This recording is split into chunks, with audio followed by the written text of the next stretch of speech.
Hello, everyone. We are back. All four of us time. Movie Busters, episode 19, Friday 13th franchise, the New Line era. That's right.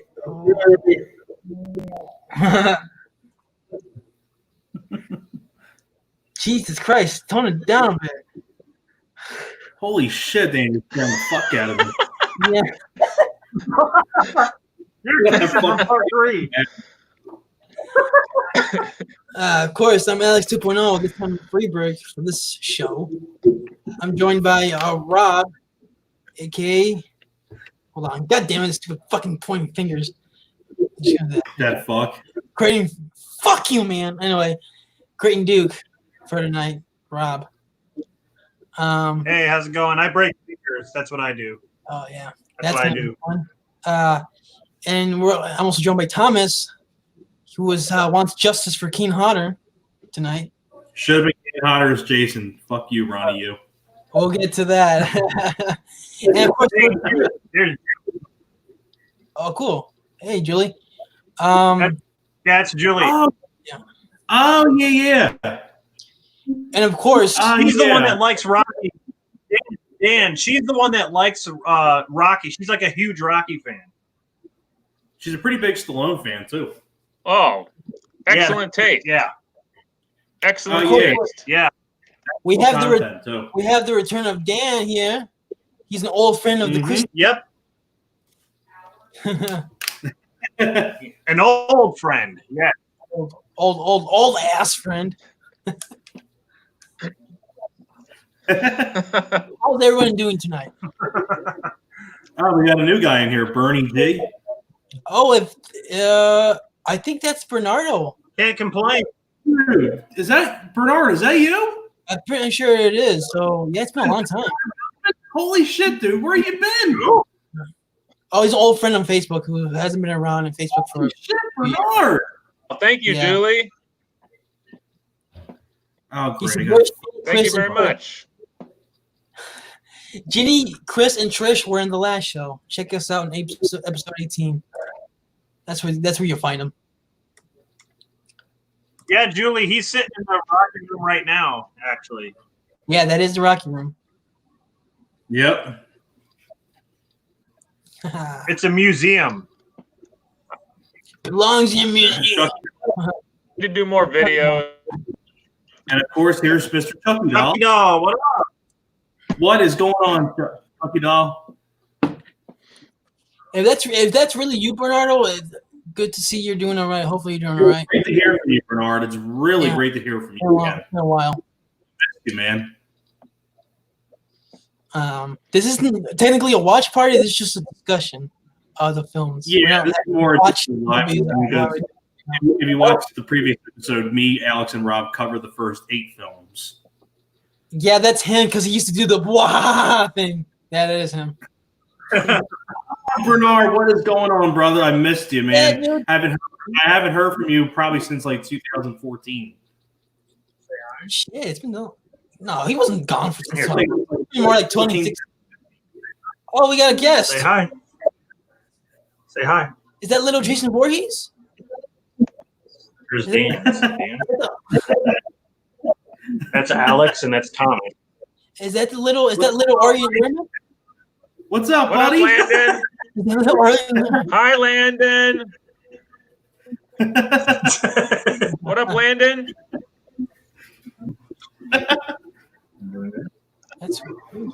Where's your brother? Oh. Playing outside. Hi. Oh. Cool. Hope your mother's doing all right.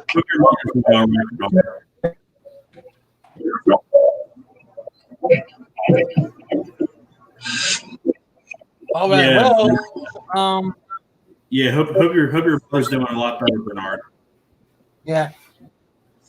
I know it's been rough, but yeah. I mean, last time we ended the show with talking about Friday 13th Part 8, Jason Takes Manhattan. We had different opinions. That was very, very fun. Yes, and Yeah. I forgot to mention. I forgot to mention at the end that. Before I get what you're going to say, Alex, there was one thing I realized after we did that live stream. I was kicking myself for one thing only, and we forgot to mention it. I was kicking myself. You know what we forgot to mention? What? When we were talking about Part 7, The New Blood, we forgot to mention the Walt Gorney was doing the narration. That's right. Yeah, you're right. We forgot to mention that Walt Gorney did the opening for Part 7. Yeah, he did. That was him. Much love to Bernard. I appreciate it. But I was gonna say that at the end of that show, when we talked about Jason Takes Manhattan, I forgot to mention that movie did not do very well at the time. It was the lowest grossing Friday 13. Yeah, wasn't it the lowest grossing of the Paramount? And that's the reason why Paramount. Was it the lowest grossing of the Paramount films? Yes, yeah, it was, and that's it underperformed because a lot of the false marketing. right. Yeah, people were disappointed with it.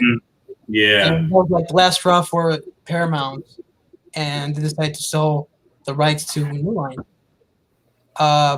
Which people think like they sold their whole rights to it. No, they only really sold like the name Jason, some of the like Crystal Lake, stuff like that. They couldn't use everything, the whole franchise. They couldn't use the name Friday 13. mm-hmm. That's why they're called Jason. From here on out, before we get to the reboot. Yeah, and Julie made a good point here about Jason needs to come back. He desperately needs one. I would love to see Jason Voorhees back again. Yeah, definitely.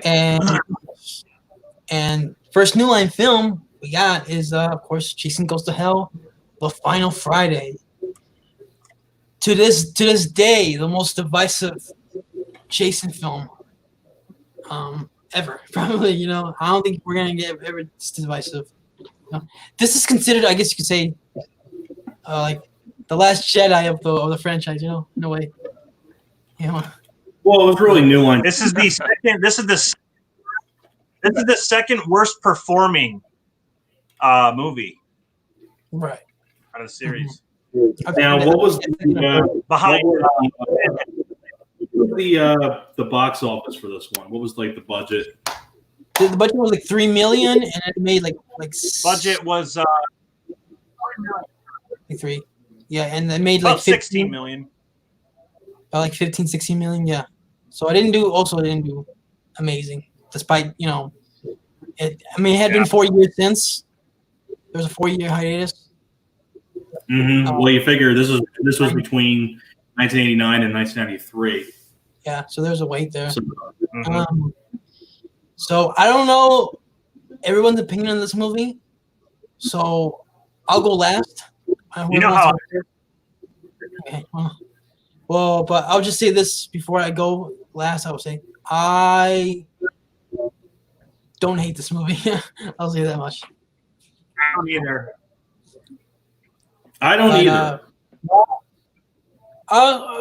Dan, since you weren't on the show last time, you can go first in this one. I'm curious to hear what you think about this one. Okay. Just for I always like to go to IMDb for stats. This movie has a 4.3 out of 10. I definitely disagree. Like really, with a 4.3? Yeah, it does. That's ridiculous. Holy fuck!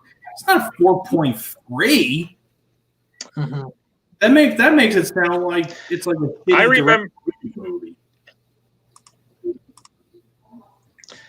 I actually remember watching this for the first time on VHS back in the day, and yeah, there's some aspects that I like and some I don't. I have to say, it is still a little disappointing. I think they tried to do something different by not having Jason be, in the whole movie where it was other people playing the part. I think people found that a little disappointing, and I can kind of agree with that. It was, I don't want to say it wasn't as intense. In a way, it was. People want to see Jason, be Jason, but when I actually liked the story. I really did. I thought it was it was different, and that's the thing. If you watch the other Friday the 13th movies, the basic plot is the same. This was different, and they had actually, to me, memorable characters.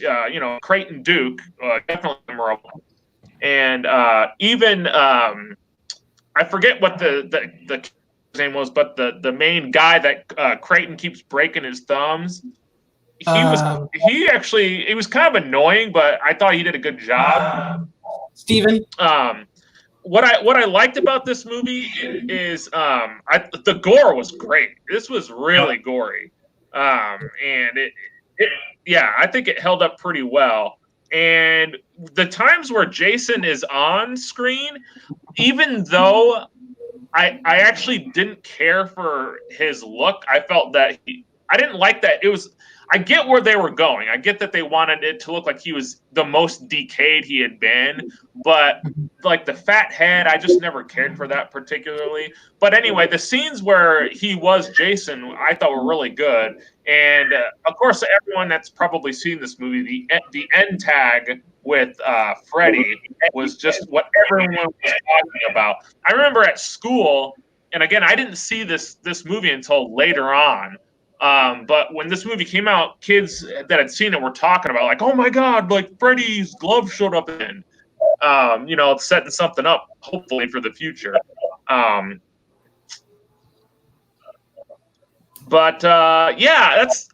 That's pretty much what I'm trying to remember. The opening was really good at Camp Crystal Lake, how the army, set a trap for him and took him out. We still don't know why George Washington Duke ate the heart, right? I mean, it's like the heart was telling him to eat it. Is that supposed to be the case?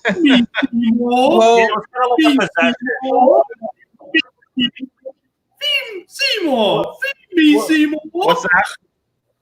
Well, can you blame him? I mean, that heart was delicious. Seymour. I don't know about you guys, but that heart was juicy good. I would eat it. Before that, George Washington Duke just came from announcing that Rocky wasn't going to retire. Yeah. He went straight from here to eat the heart.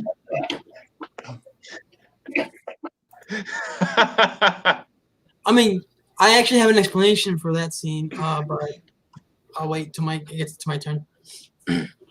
Well, Julie actually had a question. Okay. For Yes, I really liked Jason Goes to Hell or Manhattan. I did too, despite a couple flaws, but yeah, Kane Hodder actually had 3 roles in this. He had actually liked that movie too. Yeah, Kane Hodder did have 3 roles, didn't he? Yeah, I know. I wasn't in the first stream.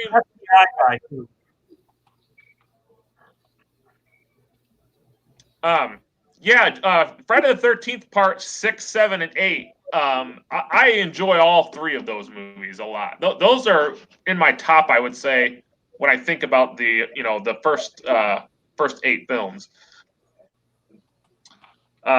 Anyway, for this movie, memorable scenes. Like I said, the beginning scene, the diner scene, all in the diner, and he's coming to get him. There's also, I don't remember. There's a sleeping bag, tent scene, but I don't remember where that takes place. It's not a sleeping bag scene. It is a tent scene. Yeah, he kills the people having sex in the tent. Splits that girl in half.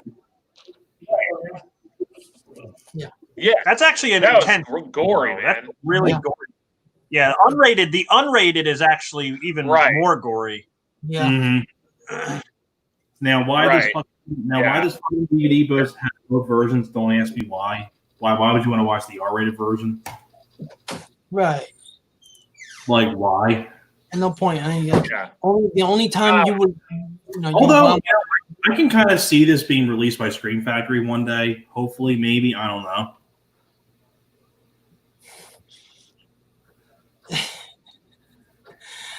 Okay.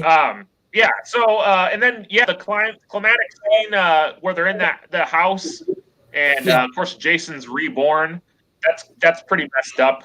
Uh, but I have mixed feelings of this movie. There are some I like the gore, and I like the unique story, and I thought the characters were interesting.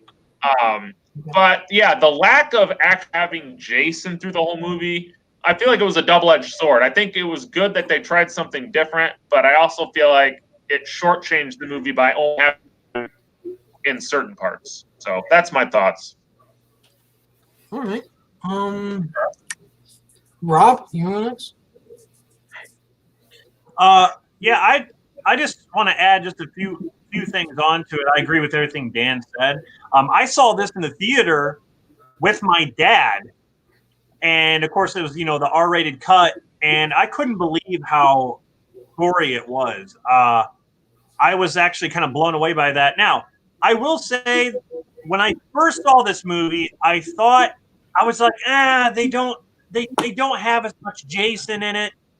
So I'm just kind of like, I don't know. But then as I watched it more and more, I kind of started to like it because it was different. I can see why people don't gravitate towards it as much as the other ones because for that reason. I mean, it kind of reminds you of Evil Dead. That's where Adam Marcus was actually going for that kind of vibe. But I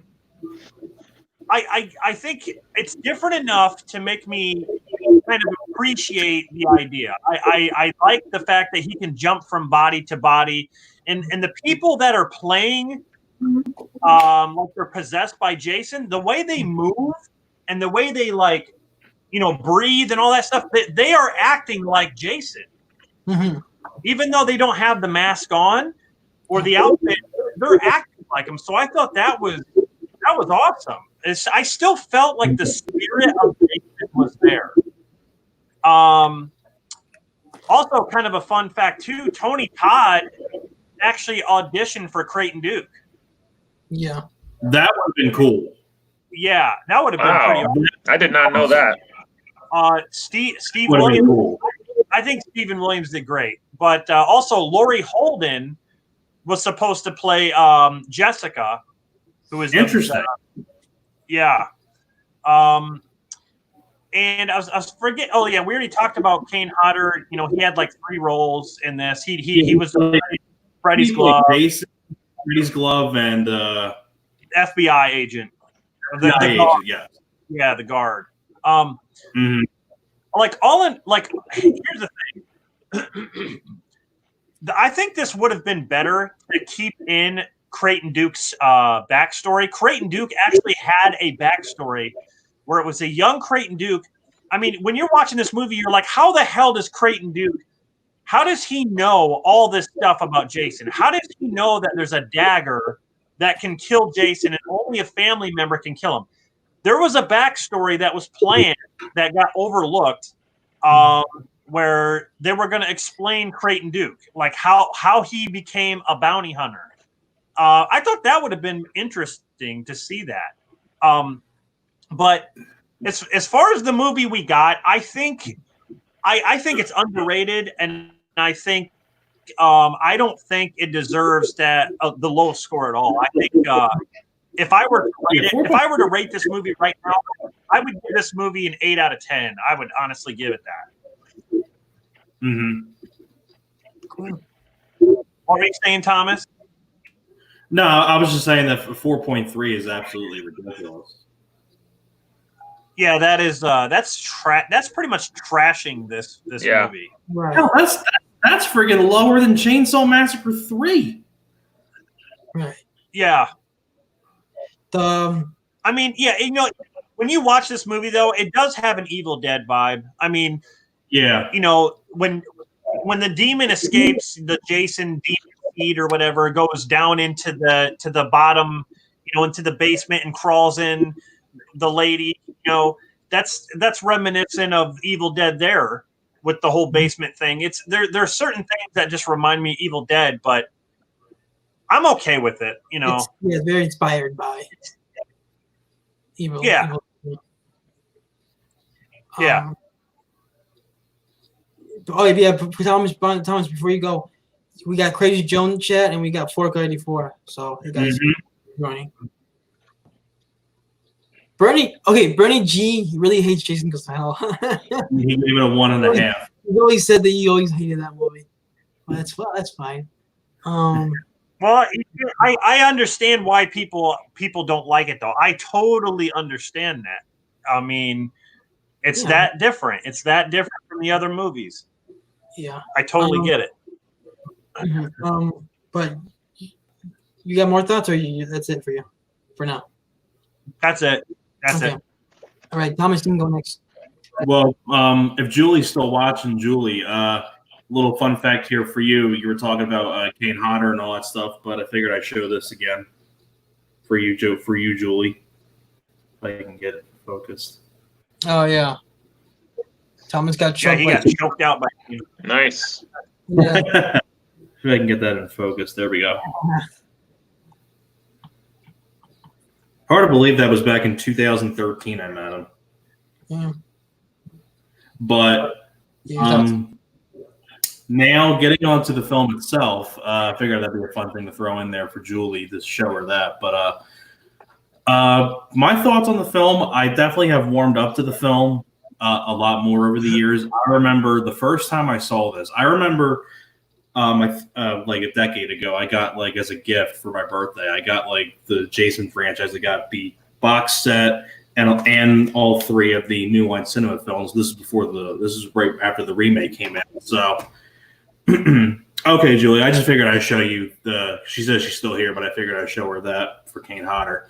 But I remember when I first saw this film a decade ago, I didn't really like it that much. I got to be honest.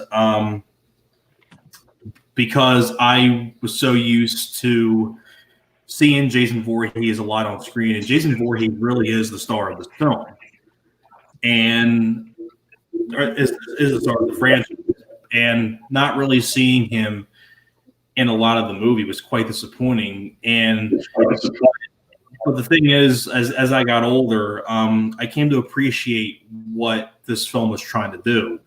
And it was to make it more of a different concept and do something refreshing with the franchise because, having Jason in it a lot and things like that. So they decided to take a new spin. And Jason does have a few parts in the film, but probably for no more than like 15 minutes. Probably. So I rewatched it again a few days ago, and because I haven't seen it in a while, and now that I'm older, I came to really enjoy the film even more. I think it's a really unique idea. I still do think, though, there is that part of me that there is a little bit of a disappointment with not having a whole lot of Jason in the film. I kind of preferred having Jason being in the movie, but at the same time, I still really like the idea of behind the film where these people are being possessed by Jason. And I agree with what Rob said, too, where how the people are walking and things like that. They really do get down to Jason walk down to a T, which I thought was a nice little touch. So I really like that. And also too, surprisingly enough, this is probably one of the more underrated cast of characters. I really do think it's one of the more underrated casts. I probably say it's probably up there with like Part 5. It's like most underrated like cast of characters. I really like John D. LeMay, Aaron Gray. I really like what's his name? Richard, the guy that eats Jason's heart. I forget the actor's name. Richard something. I can't remember for sure. But the guy that eats Jason's heart, I thought he did Richard Washington Duke. Oh, Richard Duke. Yeah. I forgot he was Washington. Yeah. Richard Gant. Richard Gant, yeah. I forgot that he was in Stone Cold with Brian Bosworth. He was like one of the cops that worked with Brian Bosworth. And I really liked him. And it was really cool too to see Rusty Schwimmer from Candyman in here as Joey B. I really liked the character of Joey B. I thought she was pretty damn funny. No one's gonna touch that right sunshine. Sunshine. Yeah, yeah.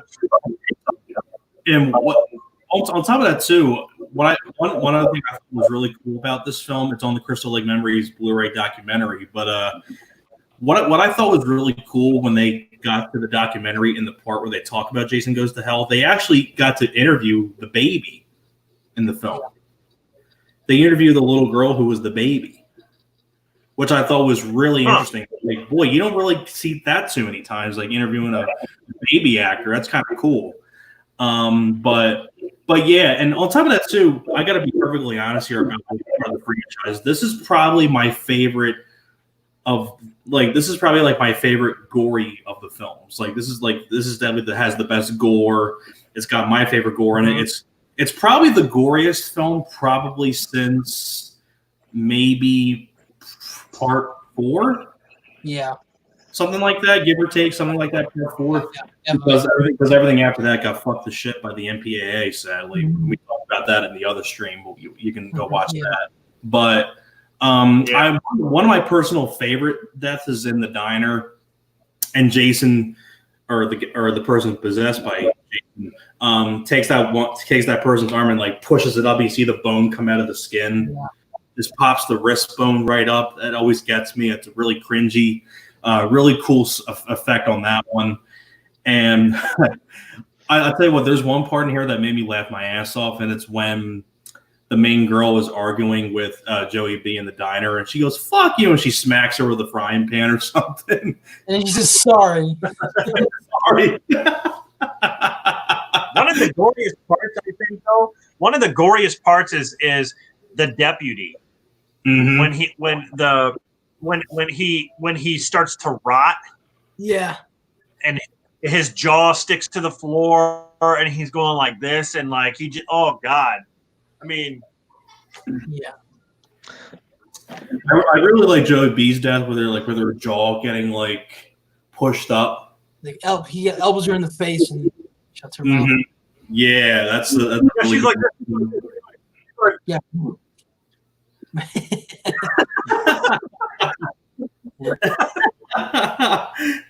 But Chucky Doll says he's got to go. I'm going to go review all 3 Jeepers Creepers. I ranked them 2 days. Hey, Chucky Doll, appreciate you tuning in, man. Yeah, I saw your video, Chucky. Good night, good. I'll watch that.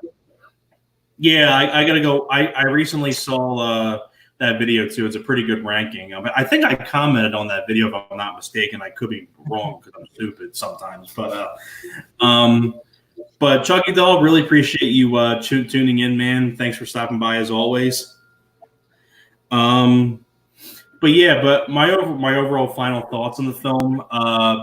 If I had to give the what Rob said, giving it a score out of 10, I'd probably go with Rob. I'd probably say an 8 out of 10 because I really love the gore. It's my favorite gory film with the franchise. Right. I also really like John D. LeMay. I love the characters. On top of that too, I know Dan won't agree with me on this, but I actually really like the look of Jason. I thought it was kind of a cool design of Jason, like the mask is like being sucked in and things like that. I thought it was actually kind of a cool design. I actually like that design of Jason. I like that design.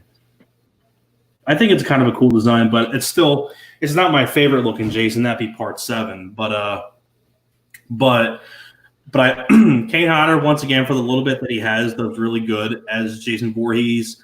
Of course, can't forget that ending when Freddy's glove pops out of the ground and drags the mask down.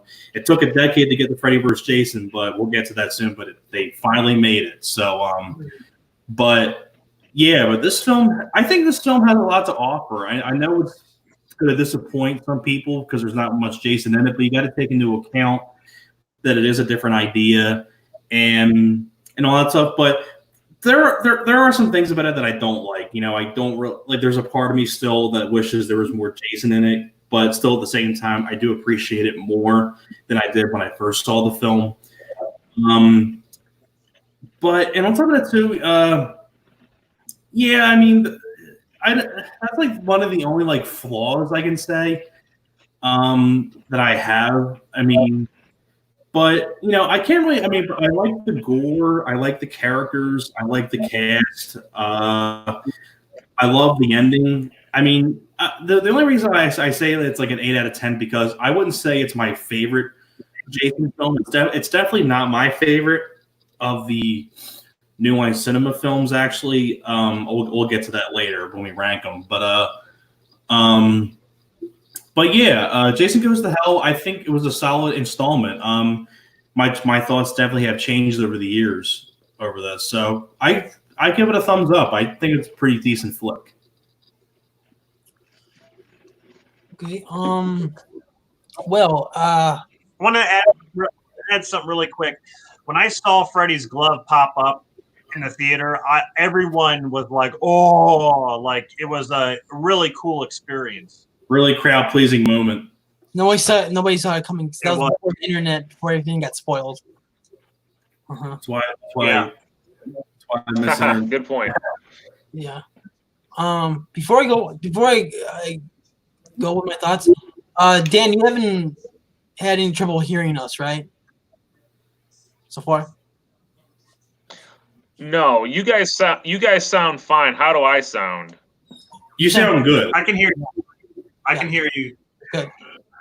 I just wanted to make sure because, like, I know. Okay. Yeah, because I couldn't tell. I know the one time you were kind of like sitting there and we didn't know if you heard us or not. Yeah. Julie said Michael versus Jason. That would be cool. Well, the thing, if they wanted to do a Jason versus Michael, John Carpenter would have to cough up the rights to Halloween, and that'd be a miracle.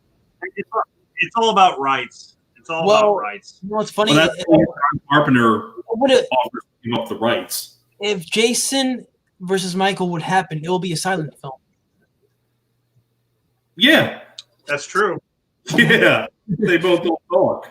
We got Heezy in the house. Holy shit! Heezy. We got fucking Heezy, our local rapper. Shit, man, we are getting everybody in here tonight. Yeah. I didn't say earlier. I think you guys were given you guys gave it a ranking. I would probably give this one. I'd probably go 7.5. I was thinking about doing 7.5, but I decided to go with an 8. Mm-hmm. Fair. 7's fair. That's still average. Yeah, definitely not a 4 point whatever it was. See, I told you guys IMDb sucks. Yeah. Anyway, but 4.3. Yeah, I mean it's the same site that gives Man of Steel a good rating, but whatever. I digress on that. Hell yeah. Anyway, I saw this movie for the first time literally a week before Freddy vs. Jason came out. I wanted to see this movie because I knew this was the one that connected to that one. I already knew about the Freddy glove at the end. Everybody already talked about that so much. But it was the R-rated cut on VHS because I remember scenes weren't as gory as they were when I saw it again later on. So yeah, the first time I saw it was the R-rated cut, and kind of just backtrack a bit. If you guys haven't seen Rob and Thomas have seen my Forbidden Steak video. You guys go check that video out. There's like a little homage to the heart. A little tribute thing. A little backstory on that. I don't know if Dan has seen that video. You gotta check that one out too. Yeah. Oh no, I saw it. I saw the video where you were George Washington Duke eating. Yeah. Oh, okay. For people who haven't seen the video yet, or seen it, or confused about why I did that. Now, on top of that, too, anybody who's watching this current stream also, go check out on Alex's channel the Jimbo and Teddy video that me and him did back in 2016. Yeah. But like did that because he was hungry for steak. I mean, what else do you want him to do? Hell, I love steak. But the thing is, like, the reason why I did that video specifically, the steak and everything, because the first time I saw this movie, my dad had a cookout that same day, and I still had the taste of steak in my mouth while I was watching Jason Goes to Hell, watching that specific scene. So that's why I put the two and two together. So a little backstory. But anyway, yeah. I mean, also, you know what? call me a weirdo, but I also ate some steak and some good cookout food when I saw Texas Chainsaw Massacre. Don't judge me. You didn't listen. You're a You didn't weirdo. listen You're a weirdo. Get out, weirdo. to the note. The note said, "Don't eat the steak," and you did. You don't listen. But I'll get to that Because with the heart scene. fuck. Yeah, when I talk about the heart scene, but like simple as overall, I really like this movie. I think personally for me, it's one of the best in the franchise. I think it gets way too much hate. I understand why people don't like it. I think it's kind of an underrated.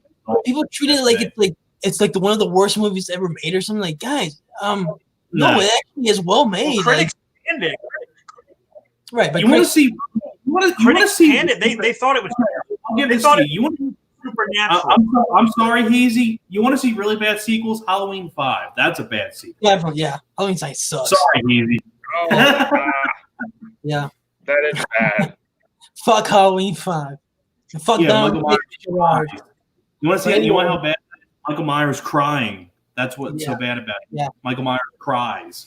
Or Jamie being mute, like she don't talk through the movie. She's like, and they also kill off Ellie Cornell as well.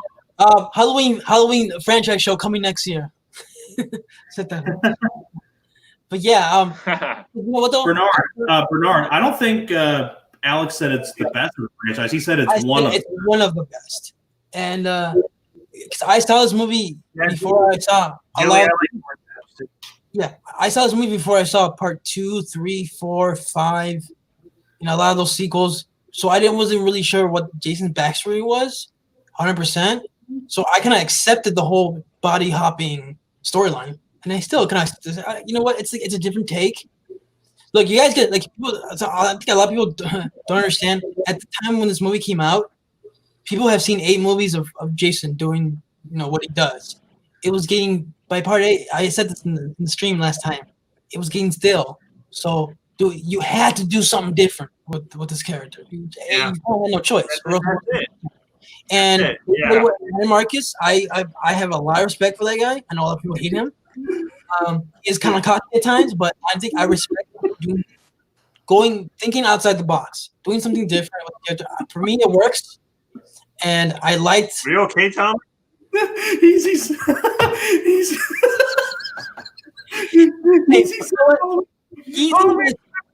goes out of the water. Get the fuck out of here! You nuts! He's crazy. He thinks.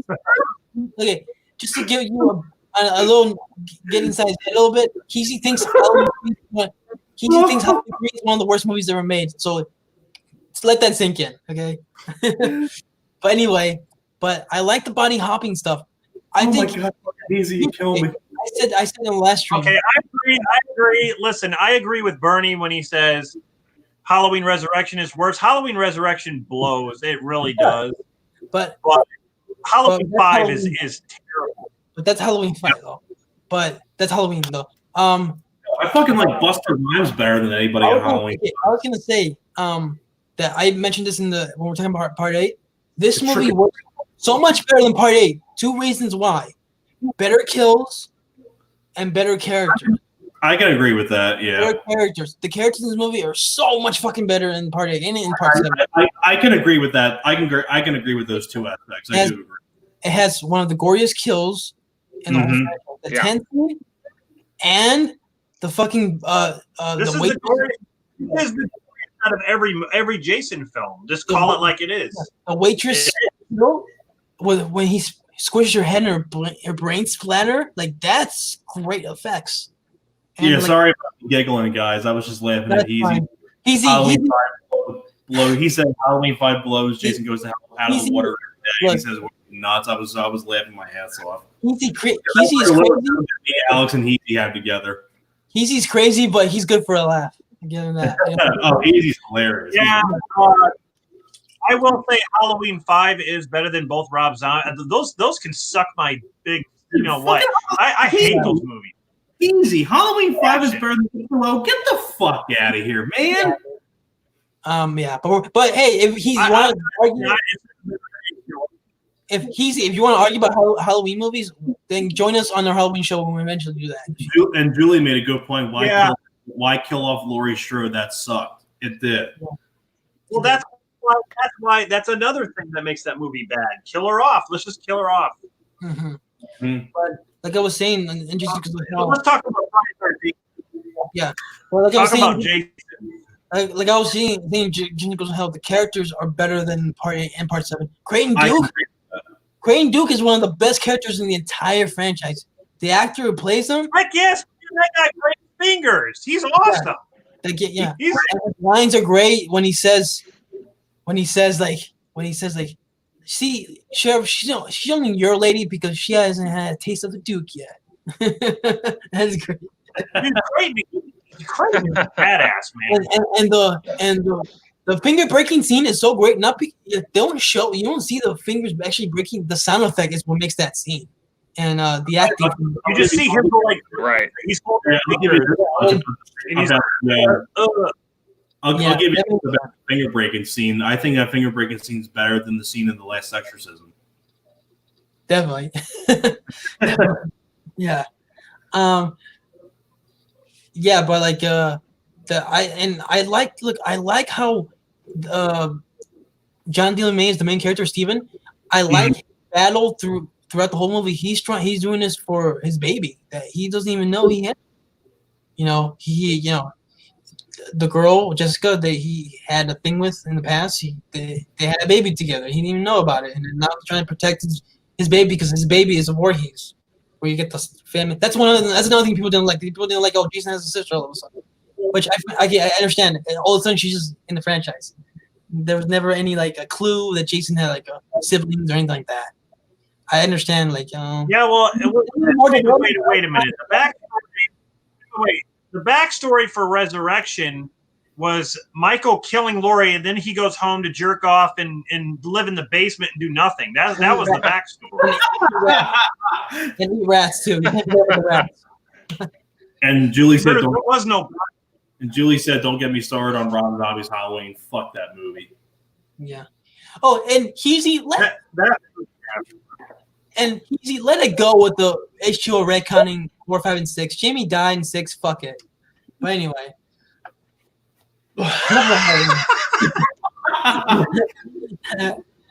You guys have no idea how many times me and Heezy have argued about Halloween 5.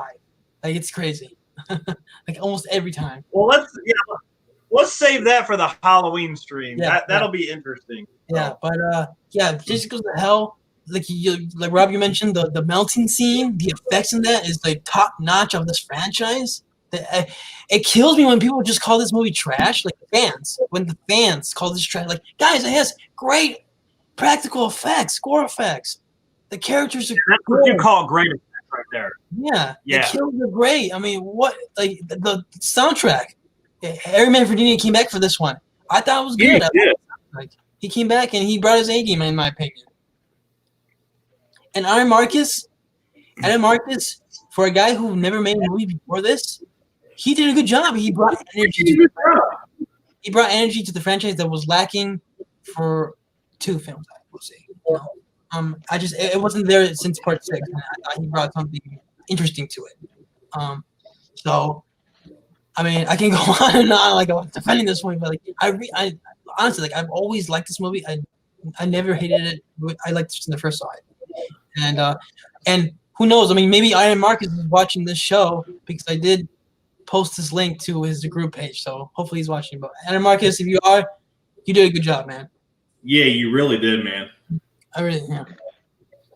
I think Julia sounds cool. I do think it's a pretty underrated installment. It really pretty is. Part 5 are 2 of the most underrated in the series. Both of those. I say the most underrated of the New Line Cinema's Jason Goes to Hell. Most underrated of the Paramount Part 5. But not to give. Oh, wait, I should say that. But yeah, I mean, I wish I didn't know about the ending with Freddy because that would have been a surprise. But it's like ever since I got into horror, like in the late 90s, I already knew about the Freddy cameo, which you didn't know there's already. Keen Hodder actually he played the hand that comes out as Freddy's glove, and the laugh is someone else. It's not right. Like that's one thing. Like they couldn't get Robert Englund to do the laugh at the end. Like he was a. It would make a lot of sense, right? I know. I mean, like, I don't know. That's a nitpick. But like, my favorite scene in the whole movie is the whole diner massacre. You know, that guy was possessed by Jason, the reporter guy, the scummy reporter. Yeah. He just killing people left and right. You know, he kills, like you said, like Joey B. He kills the waitress Vicky. He kills the one guy he breaks his arm. And like, I like the character of Vicky. I like how she's just shooting him. Shotgun. She's the badass for a bit, and then like, kills her. And one thing I found interesting, the guys being possessed by Jason. I liked how like you got to kind of finally see Jason's facial expression when he's killing people. Like you see some anger, you see like enjoyment. Like that guy, as Jason, enjoyed killing the waitress.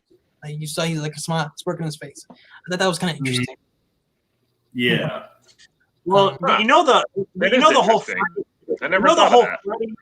whole Freddy versus Jason thing has been in development since like 1987. That's when the concept was first started. Was 1987, and then all they could was the glove coming out. But this whole idea has been around forever. Yeah, I mean they wanted to do it for Part 7, but they couldn't come to an agreement. And that's why you got Jason vs. Carrie for Part 7. Yeah. But I mean, it set up a film that we didn't get to see for another decade, but we'll get to Freddy vs. Jason. I'll get on to some stories about my childhood seeing that film being advertised everywhere. Yes. I mean, overall, I fucking love this movie. I mean, I think it gives you everything. It gives you everything you want in a Friday 13 movie, except Jason's like hockey mask Jason screen time. Like, if you had that in the movie, I really do think fans would have loved this movie. Personally, we got a new guy in the chat. We got personally. We got Kenny, Mr. Car Productions. Oh, it's Kenny. What's going on, Kenny? How's it going, Kenny? Kenny. Dan, you remember Kenny, don't you?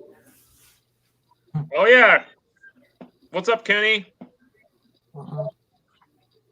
He's been around for forever. Oh yeah. I mean, to this day, it still gets hate, but it has gotten some more positive reaction from fans. People like you guys said, you guys warmed up to it a little bit more. I have, yeah. Yeah, a lot of fans have done that. Like I said, when I came out of the theater after seeing it, I'm like, I don't know. Like there wasn't enough Jason, and you really got to take in the concept. Otherwise, it's not going to work. You know, you really got to take into what you're trying to do. Otherwise, you're just going to be like, well, this just sucks. I want more Jason, and that's it. Yeah. So. And speaking of the Evil Dead thing, like you do see the It's the Rocky 5 of the Friday the 13th franchise.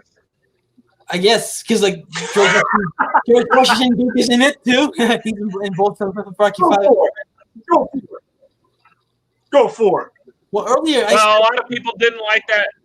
People didn't like that Rocky didn't boxing, and people didn't like that we didn't see enough Jason. So. Yeah, and that street fight is one of the best in the whole Rocky series. So there. Okay. Bernie, question. He asked like, why did it take 10 years to make another Jason movie after Jason Goes to Hell? Well, that's because they were trying to develop Freddy vs. Jason, and they're like, we'll get to that, but there was a ton of scripts that just. We'll get to that. Yeah. We'll get to that. That's the real reason. It wasn't like they were gonna make. It wasn't like they were gonna make. They weren't gonna make Jason Goes to Hell 2. They were trying to make Freddy vs. Jason. Yeah, it was supposed to set up that. So Julie. Yeah, and Julie said. Even in the comic, mm-hmm. Jason versus Freddy versus the Evil Dead, which they do actually have, I believe. There's still comics there. But, since a lot of people were talking about Rocky in the chat, Rocky show coming sometime in the future as well. Man. And Julie said she has something planned on her channel for Halloween. I look forward to that too. And oh man, that's gonna be. And she said that Robert Englund's in talks with the animated Freddy Krueger. And I haven't heard anything about that. Actually. He said, he said that Rocky 5 rocks. Heck yes, it does. I forgot. We forgot to mention, since we are talking about the Freddy glove. Nice. Happy birthday, Robert Englund. Nice. Well, yeah, it's Robert Englund's birthday today. Yeah, Robert Englund's birthday's today. He turned 73 today. Yeah. Oh wow. Yeah. Well, you haven't seen the Creed films yet, so we'll see. I remember that, Kenny. Kenny, I remember that too. I can't believe you brought that. Is oh my god. He says he remembers seeing the marketing posters for Jason Goes to Hell back when he saw Beethoven's Second. I remember that as well. The marketing posters. I remember those too. Well, if you guys have never seen an interview with Anna Marcus, like I definitely there's like a few on YouTube you can look up. He gives so much insight on behind the scenes, what he went through with Sean S. Cunningham. Like I learned like I learned like what like he look. There's a lot I can go into it, but like just look at any interview Anna Marcus about Sean S. Cunningham and behind the scenes of Jesus Goes to Hell. It's fascinating stuff, man. And he's yes, Anna Marcus to me is the Vince Russo of the horror community. Yeah, say that. He's a big Vince Russo fan from WWE. Thing. Yeah, I mean, if you guys have any more Wow, thoughts? that's a weird callback to Vince Russo. Yeah. No, I've said everything I need. I said everything for this film. Easy was asking, are we doing a Halloween show next weekend? Okay. No, not next weekend, but sometime in the future. Yeah. In the future. Yeah. I mean, I'm pretty much done. I love this movie. I'm done too. Dan, you got anything else to say about Jason Goes to Hell? Nope. I think you guys covered it. Yeah. So New Line was trying to do after this movie came out. New Line was trying to do Freddy vs. Jason right away, and we'll get to that part of Freddy vs. Jason because that wasn't the movie that came out after this one. That came out 10 years later, as you all know. In the meantime, while that movie was in development hell, they wanted Sean S. Cunningham wanted to do another Jason movie. In the meantime, kind of like a filler in a way, but he didn't want to ruin the continuity. To get the audience interested still. That's pretty much what it is. He didn't want to ruin the continuity. It was like Freddy vs. Jason in continuity wise had to be right after Jesus Goes to Hell. So he thought like, well, let's have Jason in the future. And that's where they came up with the Jason X. Not only in the future, but in space. Which off the bat. Bernard said he wants to be a guest on the show at some point. Definitely. Yeah, I mean, it could happen. Yeah. I mean, it's about scheduling. But Jason X, Jason in space, you either with it or you're not. That's pretty much it. So, okay, Dan went first on Jason. Rambo. Wait, Julie asked a question. Who do you think would win, Rambo or Jason? I go Rambo. Hell yes, Rambo. Rambo takes everybody Rambo. out. Come on. Okay. John Rambo. If it's over Jason, then I'm not sure Rambo stands a chance. It's over, John. It's over. But Nothing yeah, is over. Nothing. as you guys are new to the show, Rob and Dan are the biggest Stallone fans. Yeah. I am too. So. No, but like Rob and Dan specifically, they're the biggest that I know at least. But Dan, you went first. Jesus Goes to Hell. So Hey, don't fuck with us. We are the big fans. Yeah, okay, you are. All right, Rob, you can go first on Jason next. What you think about this movie when it first came out back in 2002? Okay, what I thought about it when I first saw it. Okay, well, I have a funny story here. Dan and I saw this. I don't know if it was that opening night.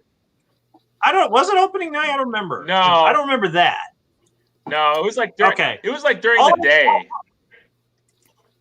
Okay, all I remember is the theater was pretty full. Dan and I are sitting there, and I mean, it's a lot of the stuff is just ridiculous going on. The part that I just started laughing was at the end where what's his name is in a spacesuit and he tackles Jason from outside. Yeah, they start floating in space, and this one guy behind us makes a fart noise. He's like, because it was so ridiculous and stupid. And just from that moment on, I'm just like, oh my God. Like, you know what? This movie is what I call like the deep blue sea of shark movies. Like, this is kind of one of those guilty pleasure movies that you can't take seriously. It's just fun to see everyone act stupid. And the kills are actually pretty good. There are some of the best kills in the entire series in this movie. But this was a very dumb concept. I don't see where they can continue from this. I don't see where they could even go from here. As far as characters go, I think this had it did have some memorable characters. But I did not like the way Kane Hodder played Jason in this because to me, or no, let me rephrase that. I don't like the way he looked.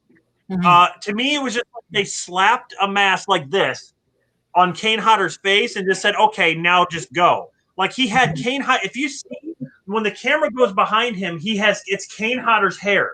Like when Thomas showed that picture of him getting choked out, it's the same hair that Kane Hodder, and it's just like they put a mask over and just like oh, go ahead. Like, why does he look like that? This movie. Well, he had makeup on his face, obviously, but he had hair. It's almost, is he a chia pet? Like, what's going on? I don't know what's going on here, and so. There's no continuity with this movie. When this movie starts, what has happened before this? Jason is caught. Freddy versus Jason. Thank you. I agree. Jason is caught at this facility. Where does this come from? What happened before? Like how's there any continuity with this story? It doesn't make sense. Exactly. I don't know. I agree with that. I don't. Because if you watch Jason Goes to Hell, you can go Freddy versus Jason, and then this movie is like it stands on its own. There's no reason for it at all, other than to put him in space. That's it. Right. So, to me, I think the most lacking on this was the story and the look of Jason. I didn't care for. Other than that, I just think it's mindless fun. That's really, all I really have to say. I don't. I know. Let's see. It had a $11 to $14 million budget, and it only made 16.9 at the box office. Yeah, worldwide, and that's like so it didn't do well. Yeah. It did not do well at all. Lower than Manhattan. Yeah, domestically it made lower than Manhattan. It's actually the lowest one. Domestically it did, yes. Yeah. Domestically it's the lowest one to this day. And on top of that too, remember how Rob, you mentioned about Kane Hodder's hair? You can see it in the poster. Right, a little bit. Exactly. Well, here's the thing. Todd Farmer, okay, he's the one who wrote this. Todd Farmer gave the pitch to the studio suggesting that they would send Jason into space, which means it would advance the film series. How the hell does this advance the series when we don't know where it started in the first place? We don't know, how does this advance it? You can't watch Friday the 13th Part 8 and then watch them in order and be like, oh, yeah, Jason now looks like this, and he's ended up at the facility. Now we're going to send him in space. It doesn't make sense. There's that huge gap there. How do you fill that gap in? That's my question. Yeah, and Julie has a question about Why did they have to make Jason X? Well, it was really a filler to get the Freddy vs. Jason. Yeah, They still didn't get it made yet. Yeah, when this movie was shot, Freddy vs. Jason was still developing. And I think Kenny got the years mixed up. I want to point out. I think this came out in 2002, not 2001. Yeah. Go ahead, Dan. What were you gonna say, Dan? Well, I want to point out something. Yeah, I want to point out something. It does go to show you how a little bit goes a long way, because Jason Goes to Hell, its budget was $3 million, and Jason X had an $11 million budget, and you guys are pointing out perfect examples of shitty effects. I mean, the fact that, yeah, it is. It's like Kane Hodder did not have, and no one has mentioned this yet, but the soundtrack, it sounds someone made it on a Casio keyboard. You know what I'm talking about? Those old keyboards that like people would have in their rooms, where like you could put on the beat and like change it to violin and stuff. It sounds bad. Yeah. It's, you know what? I mean, like I said, you go into this movie just being like, oh, I just want to see Jason in space just kill people. That's it. There's no continuity. You don't go into this movie saying, well, I want to see a continuation of the series. You don't go into this thinking that. Even though the writer said that's what he wanted to do, it don't make sense. Mm-hmm. It don't. So whatever. It does have some of the cool kills, though. I like the you know, the woman who gets her face smashed from the you know, when he puts it in the liquid nitrogen and then you know, smashes her. That's probably one of the best kills ever. I think that's my favorite kill of the movie. Hey, as just a little bit of trivia, if you guys ever.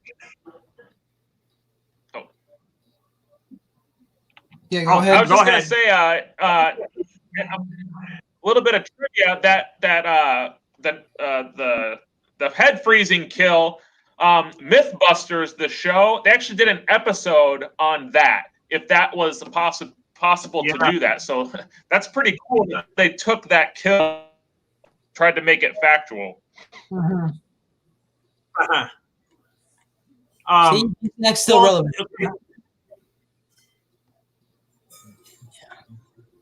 It's just, you know, they had to use a lot of special effects. Like, okay, it takes place 400 years after the initial story. When you begin, it takes 400 years in the future when Jason and what's her name are frozen. So then they had to use a lot of those effects. You know, when the spaceships land on the Earth and the Earth is all desolate and like, you know, there's a lot of special effects there. So they had to have a little bit bigger budget, but God, it looks shitty. It really does. Where did all that money go? It had like 4 times the budget of the last movie. Cocaine and hookers. Paychecks. Now I'm at 2 Hooters. Yeah, that's what happened. Whatever, easy. Keep in mind, any negative thing he says about some of these movies that we're gonna talk about, keep in mind he likes Halloween 5. Just saying. But, Kenny said that it was released in 2001. Mm-hmm. Oh yeah, because it was actually shelved for like a year. It was delayed because of 9/11. I'm not sure if they actually said that. Like, it was just more like didn't know what to do with the movie. Like, explain this to me. What is the point of having it 400 years later? Like, what is the point of having it that long? I just don't understand why. You know, which I don't think it's like, oh, let's go to Earth 2. Yeah, Earth 2. That's where we're going. Earth 2, because Earth 1's dead. Earth the second. We don't even get to see Earth 2 that really. Not really. It doesn't look that much different from Earth 1 on what we see. Yeah. Whatever. Yeah, what was the point? This movie, they just went to another Earth that's like, oh, now he's on this one. Mm-hmm. Julie says her favorite kill in part 3 was when he shoots the girl in the arrow with a flaming arrow. Yes, first hockey mask kill. Yeah. I will say I do applaud their idea for having someone fight Jason, like a hand-to-hand combat kind of thing. I do think that's kind of entertaining. But all in all, it's just, we still got a fight in part 7 with, when it was like Carrie versus Jason. So, I mean, whatever. Wow, sounds like you hated this movie. I don't, you know what? No, this, like I said, this is kind of one of those films that I am entertained by the mindless, stupid plot of it. I just watch this just to be entertained, and that's it. I don't really go into it being like, well, I'm gonna watch all these in order, and I'm gonna, I love the story. It's not like that at all. This is just one of those movies that I'm just like, oh, that's a cool kill, and that's about it. So, all right. You know what? I guess I go next. Yeah, I don't disagree with everything you said. I mean, you have a point, but at the same time, like you mentioned this is like guilty pleasure. It is. I don't think it's a good movie per se, but fuck, I have fun watching it. I have fun watching it all the time. Whenever I do watch it. I forgot to mention about Jesus Goes to Hell. Even though Keenan Hunter wasn't in that movie that much, he still did really good for the screen time he had. In here, I don't disagree with you about his look. The best look, really his best look easily is part 7. Like easily, that's the best look for Keenan Hunter as Jason. Right, yeah. But performance-wise, I think, like I said in parts when we talk about part 7, part 7 and this one, I think it's Keenan Hunter's best performances as Jason. It's kind of sad. This is the last time we get to see Keenan Hunter as Jason. Even I mean, keeping on a little technical, yes, he was in the video game. He played that, but a theatrical film.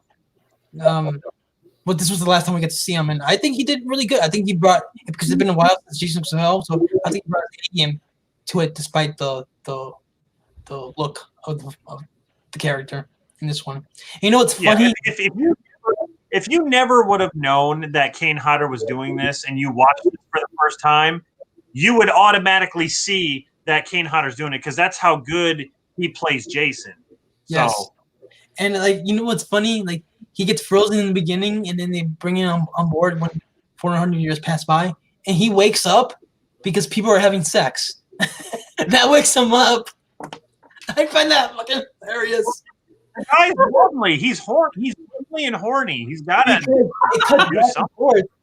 It cuts back and forth with him, like that couple having sex, and then his hand starts moving, and then cuts back to them, and then he wakes up.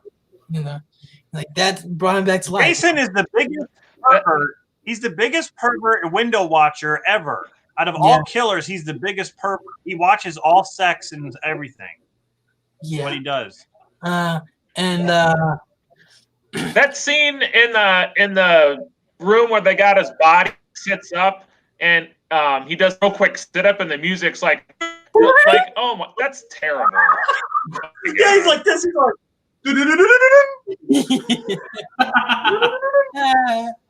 But you know what though? Yeah. But you know what though? I think even though I enjoy this movie, you guys talk about the look and the budget and everything, how it looks bad.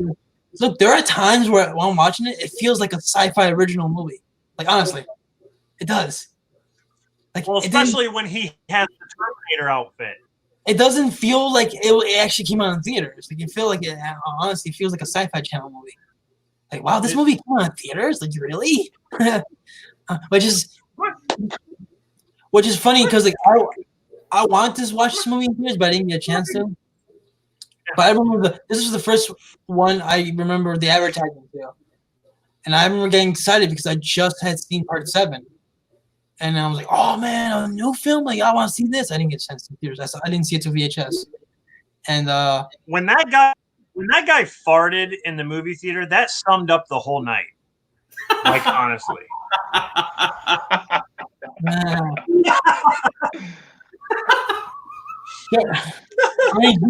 Bernie says he was waiting for the Sharknado. Oh, please, God, no. The that would have been a crazy movie. But anyway, yeah, I mean the characters, most of them are just there for me. I didn't really, no one really stood out that much except for probably like KM, the android. Yeah. Her really, and I didn't mind the main girl, Rowan. Oh, Rowan. Yeah. Yeah, I didn't mind her. She wasn't like one of the best final girls or one of the worst. I was saying she was kind of You ass. yeah, Yeah. yeah. That was like that predated 50 Shades of Grey. That scene. That was the inspiration for 50 Shades of Grey, I believe. I know Rob's cringing right now. Look at him. God damn it. God. Yeah, but yeah. I mean, it's a stupid movie. Not gonna lie, it is dumb. Jason's face is ridiculous, but you know what though? Well, what they did, I had some fun. I like some of like the futuristic stuff, like the hologram, that video game those guys played, the hologram thingy, and the ants where they like heal people for their wounds and stuff like that. Like I like some of that stuff, but didn't really do that much more other than that. Really, I mean, this could have taken place in like an airplane. I don't know, like a fucking airplane. I don't know, but yeah. I mean, that fight scene with the android and Jason is a lot of fun. I like during the fight scene. I remember watching it for the first time, and I'm just like so like into it. Oh, wait, every time she shot his arm, he's still coming at her. She shoots his leg, he's still coming at her. She shoots him in the chest, he's still coming, and then she finally shoots him in the head. I like the one part where like this is like typical King Hunter stuff that he likes to do.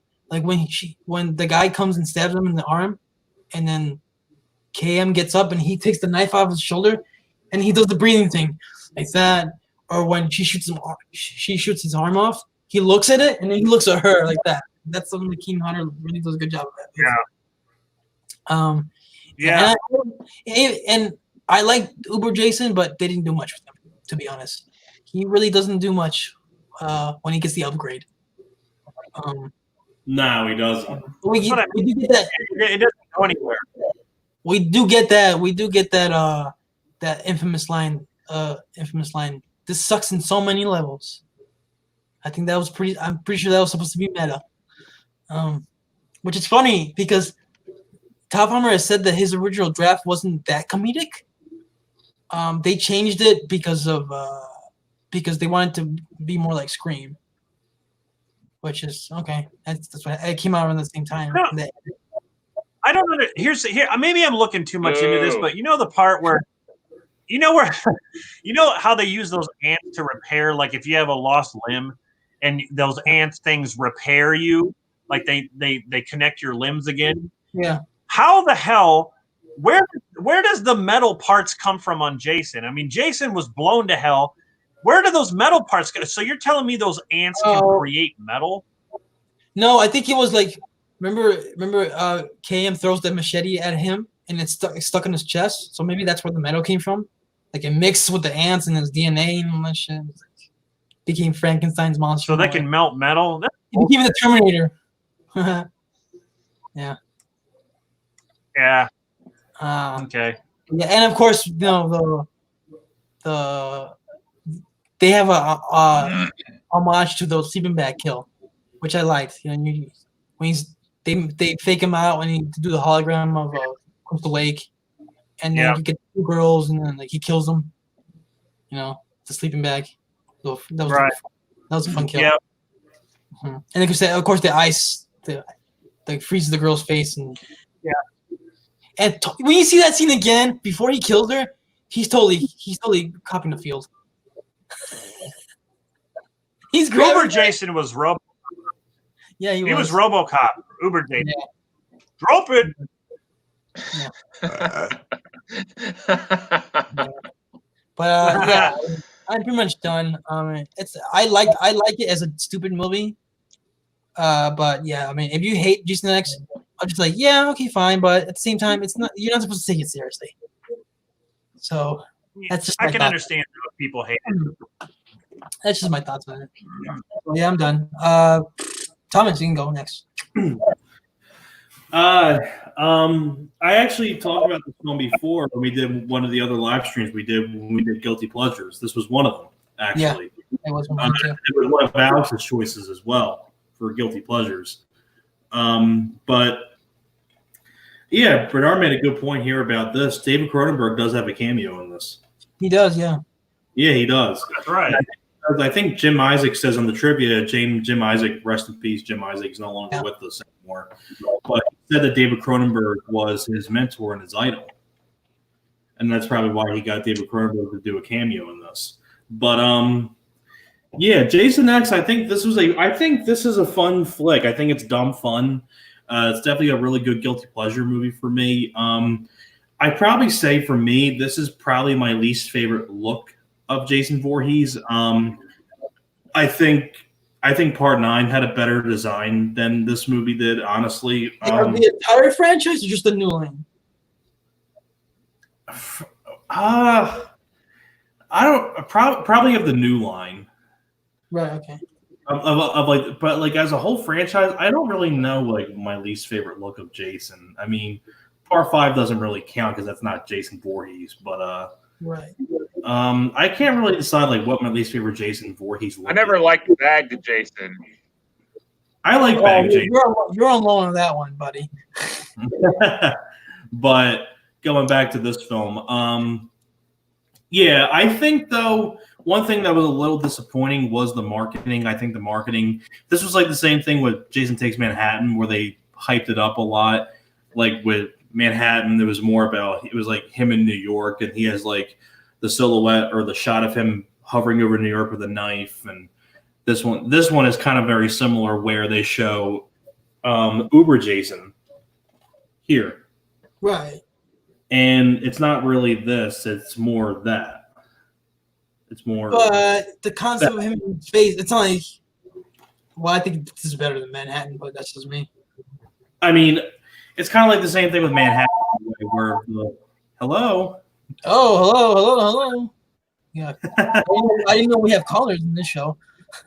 Who's tuning in, everybody? But going back into my thoughts on the film, but it was just like Manhattan in a way, where like the last like 20 some minutes is like in New York, while this one, the last 15 is the Uber Jason. So they don't really do too much with the Uber Jason, which was a shame, because I think with it in the posters and all the trailers and all that stuff, they made it look like it was kind of going to be like that for most of the movie, and it's not. It's more the regular Jason.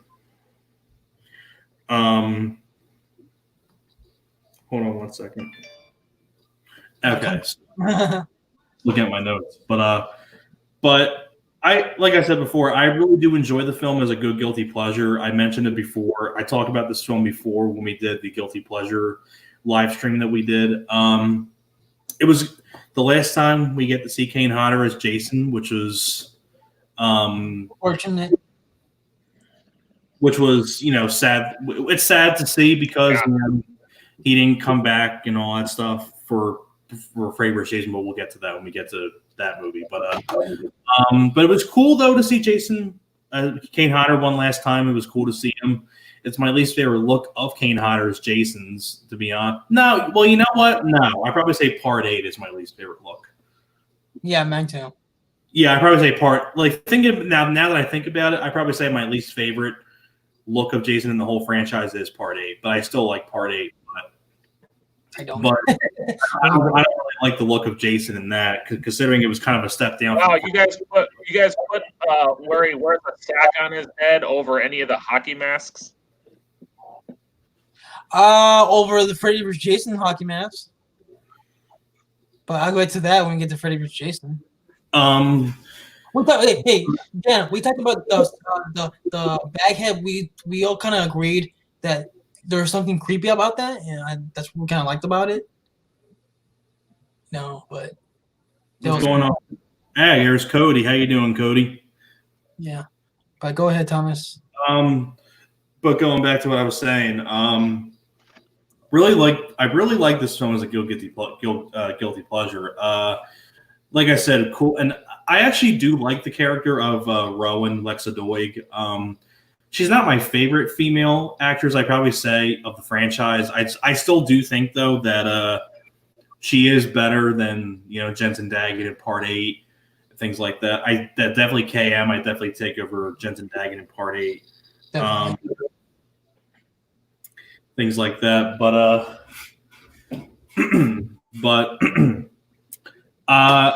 it was kind of weird, though, this plot, it's kind of like a strange plot where it takes place in the future, and you get all this, like, really weird information about, like,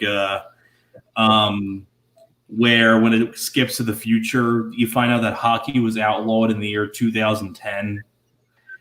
Oh, that's 2024, actually. Oh, I thought it was. Oh, no, wait a minute.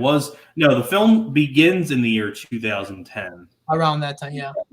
And then it, like, when Rowan wakes up in the future, it's like the year 2244 or something. 455. 2045. Hockey outlawed being outlawed in 2024. Okay. We got 4 years left before hockey gets outlawed, guys. Now. Oh no! Hey, Sorry, here. I really like. Like I said, I say my favorite character of the movie is the KM character. I think she does kick a lot of ass, especially at the end. She really does get Jason's ass handed to him pretty much. I really like the character of KM. I really like the Peter Mensa, the black guy. I really like Peter Mensa as the sergeant. Brodsky. I like Peter Mensa as the sergeant. Really like him. Thomas, what do you think? Oh, sorry, Thomas. What do you think of KM's her infamous Hooter scene? A little bit of Hooters. Yeah. And her nipples fall off. That was fun. Ironically enough, I don't know if you guys will ever think of this, but when he's Uber Jason and she gets her head knocked up, it kind of reminds me of Julius in Part 8. Yes. Julius in Part 8 when he gets his head knocked off and it goes in the dumpster. But one of the things I thought was really cool. Now, let me get some flaws out of the way before I start what I like about the film. But my flaws, not doing a whole lot with the Uber Jason concept. I kind of think they missed the mark on that, especially because it's in all the promotions and trailers and posters. Like, it's everywhere, and they don't really do much with the Uber Jason. So that's one flaw I can give it. Another flaw that I can give this film is that are you trying to eat that with the mask on?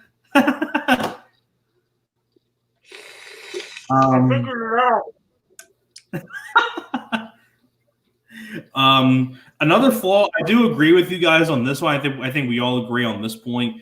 The special effects blow a lot of assholes. They suck. For the most part, yeah. Yeah, for the most part they do, and especially it's surprising considering this is more of a bigger budgeted film than Jason Goes to Hell was, and Jason Goes to Hell had better special effects with the gore and all that stuff. This one, practical. What's that? It was practical effects. That's why. Yeah, but still at the same time, like, you can still make pretty decent CGI effects, and the CGI on this is fucking awful.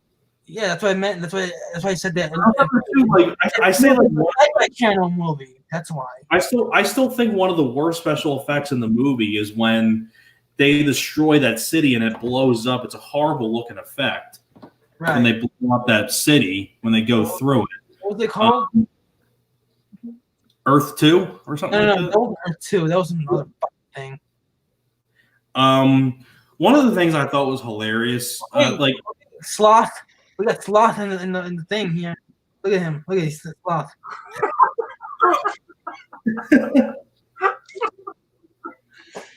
I think Julie's having a good time listening to us. I think Julie's having a good time watching ourselves make fools out of ourselves. That's pretty much in every stream we do. This is how we are every single stream. She's got to go back and see all the other streams we did. We're just laughing our ass off, especially in the last stream we did. Rob made me just laugh my ass off at one point in the stream. Yeah. We figured it out. Yeah. But now other flaws, like I said, some of the special effects are not too great for the most part. Not enough Uber Jason. Some of the kills are not as memorable in this one as probably Jason Goes to Hell. I still think Jason Goes to Hell definitely has better kills in this, but there are a few good kills in the film, like the liquid Solaris nitrogen. burning. Solaris, that was the name of the ship that got exploded. Mm-hmm. Yeah. Now, okay, that's it for flaws. Now for positives, I can give the film. Like I said, it's a good guilty pleasure. Really like seeing Kane Hodder. I like Rowan and KM. I really like the Peter Mensa as the sergeant character. I really like him. I do think there are, like I said, there are some good kills, like with the character of Adrian getting her head dunked into the liquid nitrogen and Jason smashes it on the desk and it goes to a million pieces. That's pretty cool. And on top of that too, some of the little bits of humor that are in the film are pretty funny. With the professor getting his nipples squeezed with pliers and go, "You passed." 50 Shades of Jason. Also, I forgot I forgot about that. I also forgot to mention too, that the professor was also wearing a dress. I forgot to say. And another he was having an affair with he was having an affair with a teenie. He was a teenager. Well, we don't know if she now. No, she was teenager. Sick. Well, maybe in That's the future, sick. maybe in the future, it was legal. Nope. We don't know that. We're making Julie die, so we better calm down a little bit here. Now, also, what was I gonna say? Oh, yeah, another good bit of humor as well is when the guy is left behind with Jason, and Jason finds the machete. He's like, "Oh shit, dude, it's yours. Take it. It's okay, guys. He just wanted his machete back." Then another nice bit of humor is when the guy gets stabbed through Jason by the wall. He says it's going to take more than that to take down this old dog, and he stabs him again. Yeah, that'll do it. Another really cool aspect as well is when he is Uber Jason, and when he's Uber Jason at the end, even though it's very minimum, it's pretty damn good when it is Uber Jason. The coolest aspect of the Uber Jason concept is when they create like an alternate reality hologram of Camp Crystal Lake, and because they're trying to escape before the ship blows up, and they got to distract Jason a little bit, so they create this hologram of Camp Crystal Lake with female campers and things like that. So you got a pretty funny scene where Jason is just banging them against the tree in their sleeping bag. It's pretty damn funny. And I thought the ending was pretty cool too, where Peter Mensa is on Jason. He's like riding him like a surfboard on his feet and through space. Yeah, he's riding him. Pretty damn right. Oh no! That is a good Ghost Ship. That is a cool. Yeah, he's riding. Thomas. Jason loses his mask. Now Jason's like this. Jason has no mask now. Thomas, not the best wording there. He was riding him. His suit was, on his suit. He was riding him.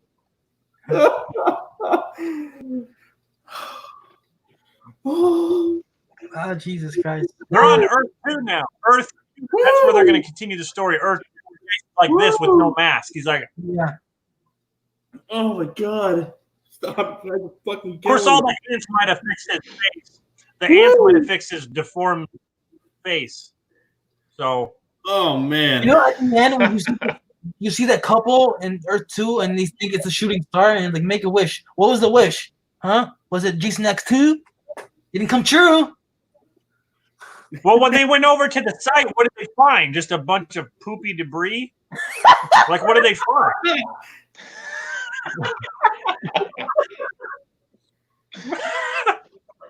Oh, look, a star. Shut up. A shooting star. It's like make a wish. It's like, oh, you guys were dumb on Earth 1, and now you're dumb on Earth 2. Yeah, probably even dumber.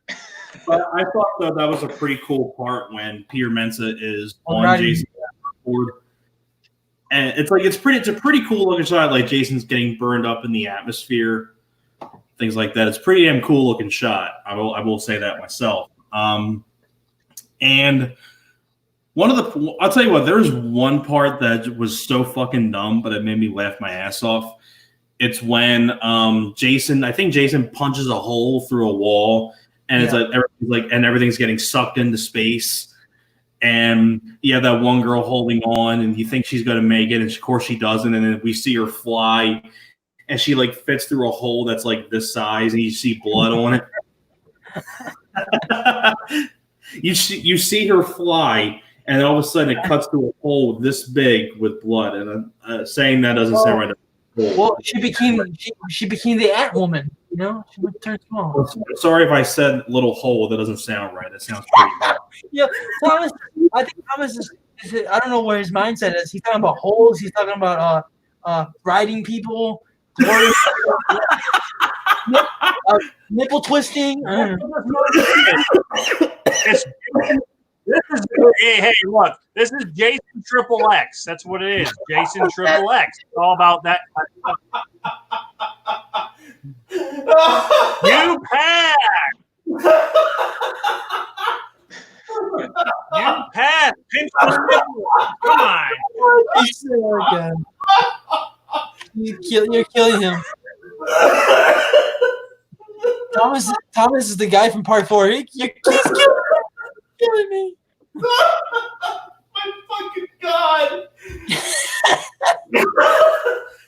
Are you okay, man? Shit. Oh my God. I think you hit him right in the plane zone. Okay, stop.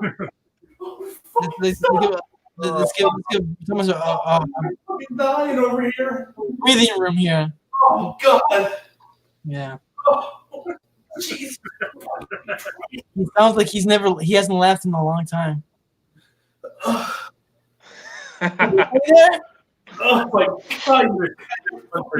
You want to keep talking about Jason X? Oh my God, he fell on. What a filthy movie. I think he's got Arthur. You right? Yeah, I need a drink of You was so laughing. I set you up for the strangest fucking shit ever. Oh man. You okay, or you done with Jason X? I'm fucking great, man. Done with Jason X, or you want to keep going? Yeah, let's keep going. I'm fucking awesome. I'm fucking great. I feel great. Are you done with your thoughts on Jason X? Oh my God. Okay. Right? Yeah, okay, so where am I at again? Oh yeah. So what the fuck's Rob saying? I don't know. What? What did Rob just say? I didn't say anything. I said the last thing you were saying before you started laughing so hard was the hole. Oh God, my fucking side. Okay, where you left off. But yeah, overall thoughts on the film. God, I can't wait to rewatch that when I go back and watch the stream again. Now, overall thoughts on the film. Really do enjoy the film. Guilty pleasure, fun, but it's got a couple flaws. Like the look of Jason, like I said, is not the best. It's my least favorite of the New Line Cinema era. Not the least favorite of the franchise. That'd be Part 8, but not enough over Jason. But for the minimum that it's there, it's good. Good night, Bernie. He's gonna go now. Oh shit! I got to scroll down and look at the new comments. Bernie, good night. Bernard, man, it was great seeing you, man. Yeah, you too. You're doing all right. Yeah, you wow, man. I appreciate you stopping by, brother. It's good to hear from you. Hopefully your mom gets better, man. Yeah, man. Hope your mom's doing great, dude. Hope your mom's doing much better. Yeah, take care, Bernard. Yeah, right, man. Yeah, Bernie. But yeah, you're over. He's still trying to breathe. But some of the characters I do like. I like Rowan. Really like KM. Kane Hodder, once again, great to see him one last time as Jason. I thought it was kind of it's still to this day, in my opinion, I still think this is the best, still the best horror film that was in space. Yes. Julie said, I was getting sleepy, but you guys gave Don't me forget about Leprechaun in space. It's better than Leprechaun in space.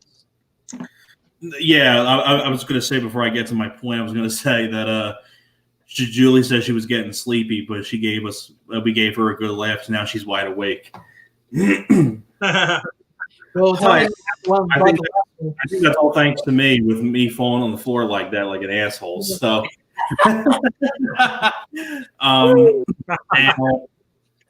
I was gonna say it's probably the best horror franchise that went into space, because it's better than Hellraiser, Bloodline, Leprechaun 4. Even though Leprechaun 4 is more of a guilty pleasure, but I still find more weird flaws with that than this movie. But what's that?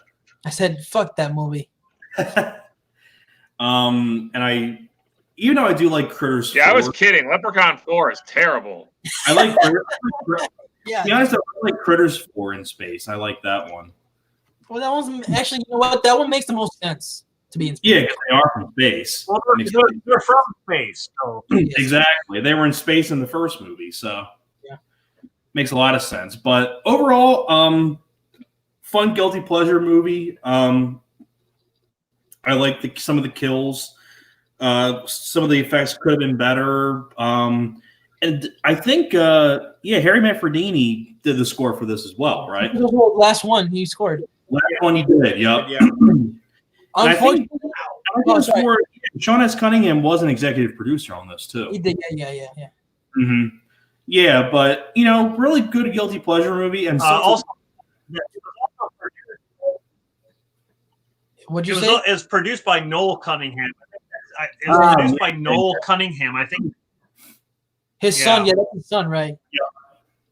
Yeah. And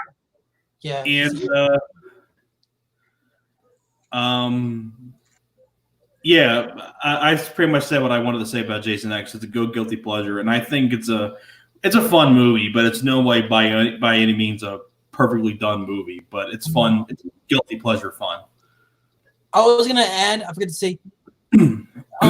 Like Kane Hodder, I don't think Harry Manfredini brought his A game to this movie with the score. I didn't. It's probably his most this one, I'll say. Whereas Kane Hodder, he brought his A. Well, especially when you do a score that goes yeah. That's not his A game. That's his gay game. That's not his A game. But Dan, you haven't gotten this movie yet, so go ahead. You're the last one. 6.5 next. That's all. You hate it. That's all you got. I think this movie gets a 0.1 higher. This movie doesn't deserve a half an hour of talking. So, well, it has. Yeah, I'll say. I don't know.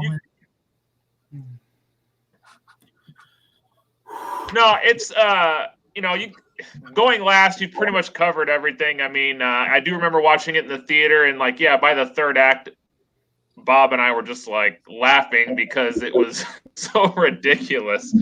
I'll give him credit for actually, again, the Jason franchise definitely is starting to get stale, because it's literally it's the same movie over and over with just different characters in Jason. So they tried to take it to space, which was at least something new, and I thought that was interesting. I definitely like the movie more now than I did when I originally saw it, but I still would only give it a 6.5. But yeah, you guys pretty much covered my thoughts on it. There were some good kills, Yeah. but the only bit of trivia I will give is the couple at the end of the movie. You know who that couple was? Who was it? I don't know who that was. It was Mike Barnes and Snake from Karate Kid 3. Make a wish. Okay. Interesting. I didn't get that at first. Oh my God. That's all I got. Yeah, you know what? I actually have. Oh, man. I'm pretty sure this one is the one I've seen the most. I remember. What? Yeah. I remember that with my buddy. I swear, it was on cable for like. I'm still times. Manny. This movie was on cable 3-4 times a day for like a full week, like on Stars or Showtime on one of those channels. And I swear to God, I saw this movie every fucking day for a week, like at least 2 times. Yeah, this is the one I seen the most. I swear. Yeah. Oh my God. I think Thomas had an orgasm live on air, guys. I'm not sure. Probably Nipple. Nipple falling off. It was a fake nipple twisting. I think Thomas secretly likes 50 Shades of Grey or something. I'm not sure. I'm not judging. Fuck that movie. Because you just started laughing about nipple twisting, fake nipples and shit. Oh. Jason XXX. Well, there's nipples everywhere. Nipples falling off. Nipples being twisted. Why is there always? Yeah, Robert Humphrey's in the chat. Yeah, it's my coworker, Robert Humphrey. Okay, Robert, subscribe, goddammit. Subscribe to my channel so you get notifications. Oh, Yeah. The Nintendo game, the old one, yeah, I know what you're talking about. The old 8-bit Friday 13 game. But yeah. So overall, we think Jason X is stupid as hell, but we find it funny, entertaining. Especially Thomas, who can't stop laughing. Yep. Yeah. Jason, nipples, and stop, man! My God, I'm begging you. He's gonna guys, Thomas is gonna piss himself. face. Jesus. Yeah. You can tell that guy was lonely who built the android. He that was his sex robot. Oh yeah, You definitely. can tell. Definitely. Yeah.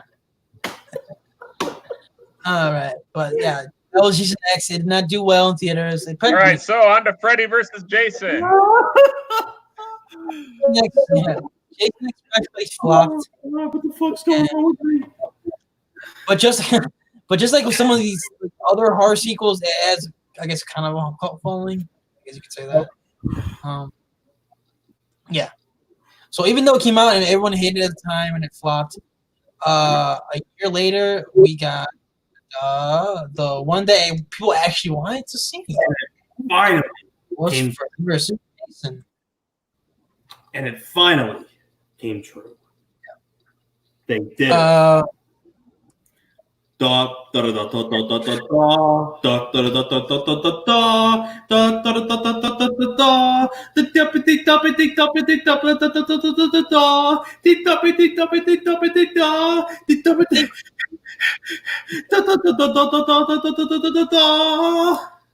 Freddy. I think. Okay. I was gonna say. I think Thomas is broken. He's malfunctioning. If you guys got that reference, I don't know if you guys got that reference when I was doing that. I don't know what was that. Any idea? Do you know what that reference is or no? No. An episode of SpongeBob. Yeah, when you call in something. No, like it's the one. Kingsguard. It's the SpongeBob episode where it's like they're training him to work at the Krusty Krab, and when it gets to making a Krabby Patty part, the Krabby Patty's like coming in through the screen, like being zoomed in, and the guy's going da da da da da da da da, and it's like getting smaller and it's getting bigger and bigger, and he's like, because he's like running out of breath doing it. I've never seen SpongeBob, so I don't know. God. Well, yeah. And also too, before we get on to Freddy vs. Jason, before any of you guys watching in the chat, but I'm sure the guys in here are well aware of it, but the DVD is signed by two people. Let's see if I can get that. Catherine Isabel and Monica Keena. Right there. And so, I waited 8 hours to go and sign my stupid picture. 3 hours. Yeah. 3 hours. Yes, 3 hours of you waiting, being bored, and me almost passing out. True story, guys. I almost died. And hold on 1 second. So, okay. Yeah. It's a picture of the cat. And one more. See, you guys who are new to this show, Thomas likes to show off all the hot actresses that he's met during the conventions. And Monica Keena. Yeah. I couldn't believe how I thought I was short. I thought I was how tall I am next to her. Right. Listen. She annoyed me in this movie. She annoyed me. Huh? I get to that. But okay, I was gonna say this is an interesting kind of movie because this is both Friday the 13th movie and a Nightmare on Elm Street movie, and we're covering the Friday the 13th movies, not the Elm Street movies. So I'm only really gonna talk about the Friday the 13th aspects of this movie. And since I'm gonna talk about the Friday the 13th aspect of this is gonna be a rant. So I hope you guys don't mind. I'll go first on this one. Yeah, go ahead. Okay, first things first. Well, that's not gonna work. You saying that? Are you gonna be on the fence? Huh, Rob? That's not gonna work because this is about Freddy and Jason. So I don't know how that's gonna work. But okay. Well, would you say, Alex, are you more on the fence of whether you are for this film or against this film? It depends, man. I mean, like, again, or would you say like you're kind of like mixed? It's mixed. It's definitely mixed. Definitely mixed. Well, if you have a lot to say about the film, I'm sure you probably do. We'll let you go first. Okay, I will say. Well, how about Dan hasn't got to speak a lot. What about him? Let's let him go first. Well, I let him go unless first. He don't want. He goes to hell. That's all right. Okay. I mean, I let him go first. Okay. I went first on that one. Yeah. Okay. Hey, you know what? He can go next right after me. How about that? Okay. But no. Get out of here. All right, guys. This is the last show that Dan's gonna be in because I'm gonna fire him after this.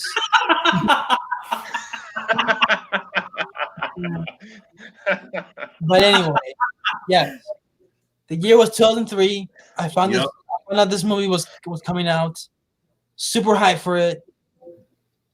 When I saw the trailer for the first time, I jumped up in the air with excitement. I couldn't believe this movie actually existed. You're like looking at it like, oh my god, like they actually did it. Yeah, they actually made it. And I was there opening night. Not the midnight showing, but like Friday night. And I was old enough as you guys to go see this. I was only 9 years old when this film came out. I was 13, and it was at the mall theater, and it was fucking packed. It was the first time I ever been to a movie that was like that jam packed. like that. It was nuts. Half Freddy fans, half Jason fans. Literally, this audience was split. Mm-hmm. It was like watching a pay-per-view event. Because I was into wrestling at the time, so I was like watching one of those like WWE pay-per-view events.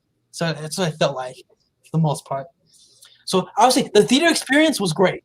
Like the audience I had made the movie better than it actually was at the time.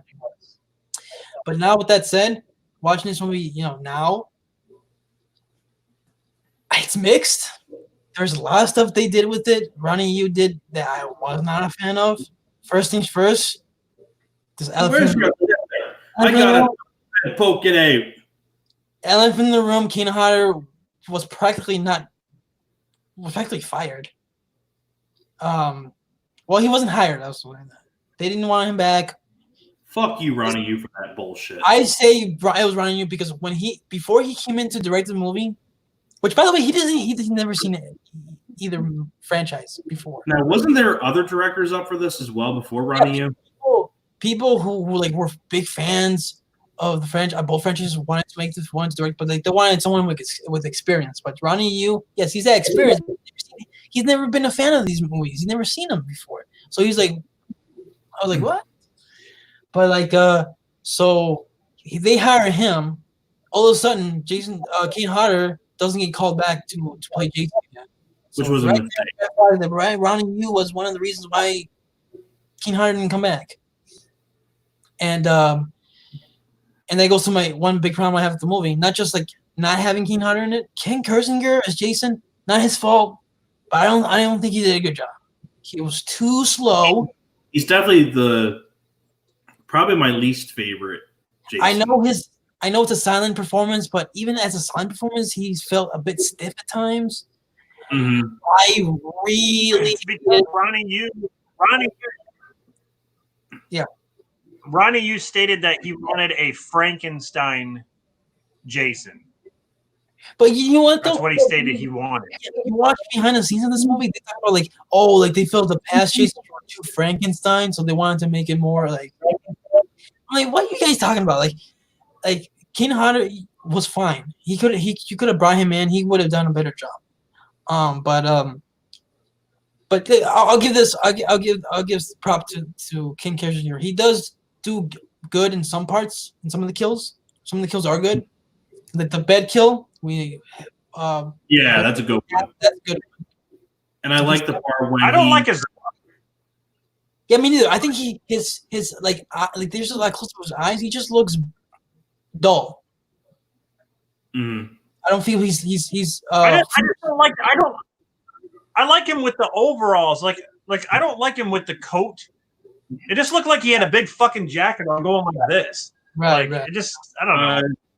Julia actually had a question about Freddy vs. Jason. She said they need to do a part 2 of it, or is there? There has never been a part 2 of this, Sally, and I wish there would. That probably won't happen. No. I wish there would have been though, like in Probably like 2 years. I probably say I was hoping maybe by at least like 2005 we would have gotten a sequel. To answer Robert's question, I was Team Jason. Definitely. I was Team Jason as well. I'm Team Freddy. I have a good reason though. You would. Team Freddy. It's what you're talking about. No. It's what you're talking about. If Kane Hodder played Jason, I would have picked Jason. I'm just more a fan of the Jason character in general. Right. But here's another issue I have. With the movie. Yeah, I understand. Yeah, and this is the crucial part: making Jason too sympathetic and making him afraid of water. I hate that. I don't like it. I know people have seen that. That's dumb. It's in his conscience. Yeah, that doesn't make sense. Like that doesn't make any sense. Doesn't make any sense. He kills people in water. He fucking he would have swam from New York. Yeah, he took us. Exactly. And all of a sudden he's afraid of water. That's his view. Yeah. And it's like, wait, wasn't he afraid in water and takes Manhattan at the end? No, that was toxic waste. No, that was toxic waste. Different. But he's shivering like a little bitch, like when he's small. And it's like, okay, it's cool to see Freddy and Jason fight for the first time in the movie, But that first fight scene, there's a lot of stuff I hate. Like stupid, like some bad CGI. Freddy throwing Jason around like a pinball. I hate that. I hate that stupid pinball. That's because it's in the nightmare world, though. Yeah, That's but I know just because it's in the nightmare world. Oh, I like that. I like that fight. I give that a pass because it's in the nightmare world. But I think what ruins it for me is the CG. There's a lot of bad CG in this movie. Yeah, I can give you that. You guys say about Jason X? Yeah, that they had bad, but this had a bigger budget and CGI is actually worse. Yeah, there are definitely some shoddy ports of CGI. Yeah.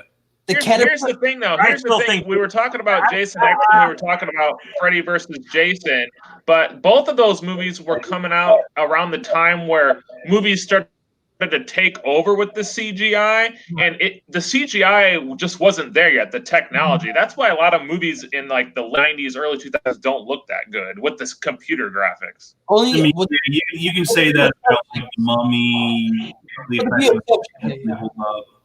right. But like someone, No, like I still think Jason X had worse CGI. I don't know, man. That Freddy Caterpillar, Yeah.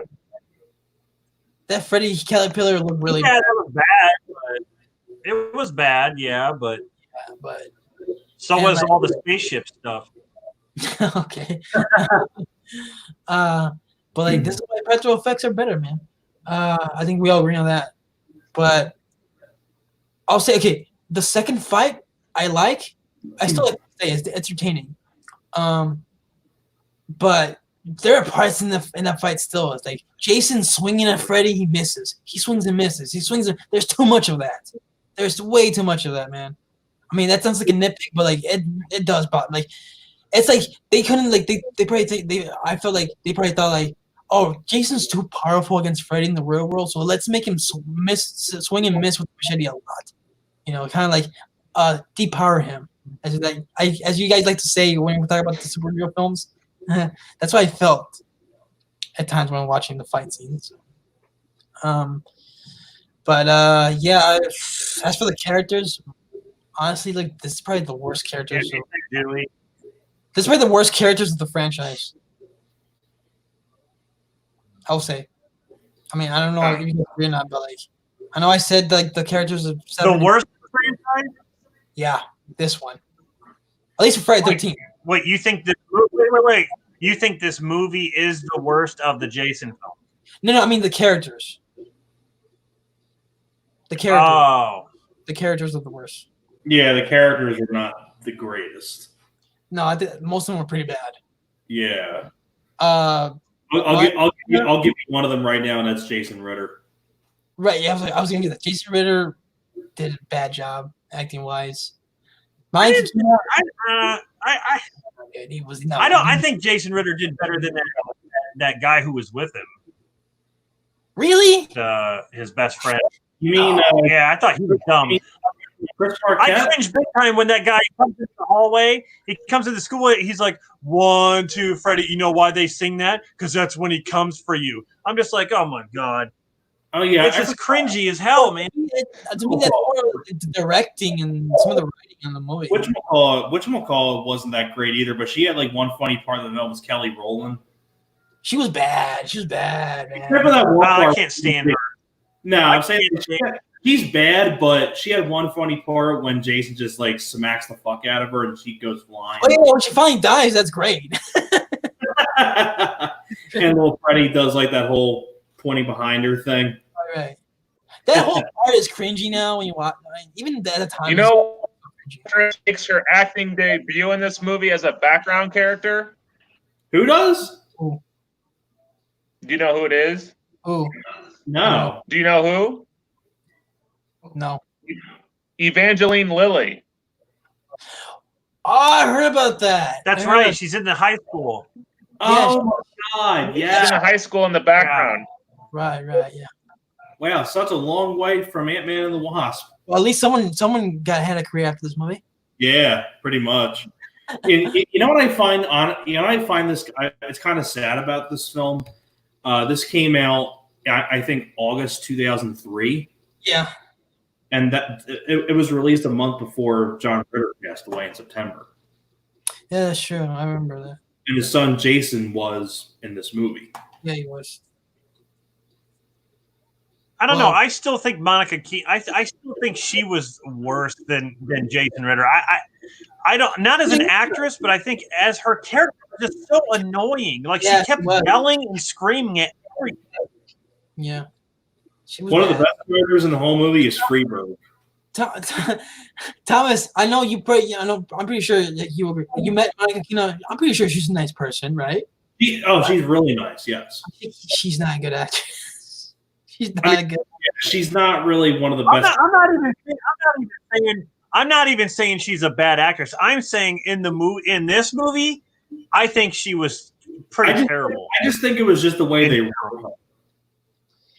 Yeah, and yeah, I mean Kelly Rowland's bad too. I'm not saying that anyone's worse than anyone else, but like for the most part, like they're all bad. Oh yeah, that's eerie. At the end when she's yelling, she's yelling at the end. She's like, "I'm not leaving until I see them die." Yeah, I know that's so bad. Yeah, it's pretty bad. yeah.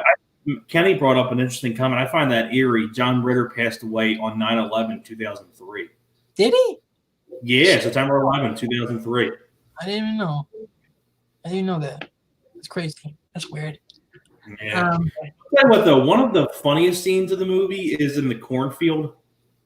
Right. Yeah, I do like that part. Why don't you go find a pig to fuck? I think that's the part where I think Ken Kirzinger stands out the most as Jason. I feel when he twists that guy's head. Oh yeah, that was cool. And he kills not Jack Black. The guy looks like Jack Black, but it's not him. Oh, that really? guy looks like Jack Black. Oh yeah. Let's talk about the best highlight. Talk about the best highlight of the film is obviously Robert Englund. Oh, I mean, the last time you get to see Hell Robert, yeah. and he brought his A game, and he was great. Yeah. It's a shame that it just sucks. Like Kane Hodder, I just felt like he was just slapped in the face. That would have been the ultimate movie right there with both of them. Yeah. Forka 84 made I never knew this about the movie, but Catherine Isabel hated the movie. I don't blame her. Yeah, I never heard that. Can you give me some more info as to why Forka? That'd be interesting to hear. One of the better. Her performance was one of the better performances in the movie, in comparison to everyone else. Well, you know what? Catherine Isabel got pretty big later on in her career anyway with Being Human and American Mary, so it didn't hurt her too much. Yeah. Who was the dude in this movie that was trying to act like Jay and Silent Bob? That's whatchamacallit's brother, Tyler Levine's brother, Kyle Levine. Yeah. Freeberg. Yeah, Tyler Levine was Dale in Tucker and Dale vs. Evil. Yeah, he was also, this guy was also in Halloween Resurrection. He was one of the party kids in the that scene. You remember? But yeah, Ronnie Yu does that shit all the time for some reason. He has somebody that looks like someone else. He has this guy who looks like Jay. He has this guy who looks like Jack Black. He had Alexis Arquette and Brian Chuck. He looks like fucking Marilyn Manson. He does this shit all the time. I don't know why. What's this thing? You can't hire the reboot. 84 said she basically thought it would be more creative and less corny. Huh? I didn't know that. Yeah, I mean, I think this movie.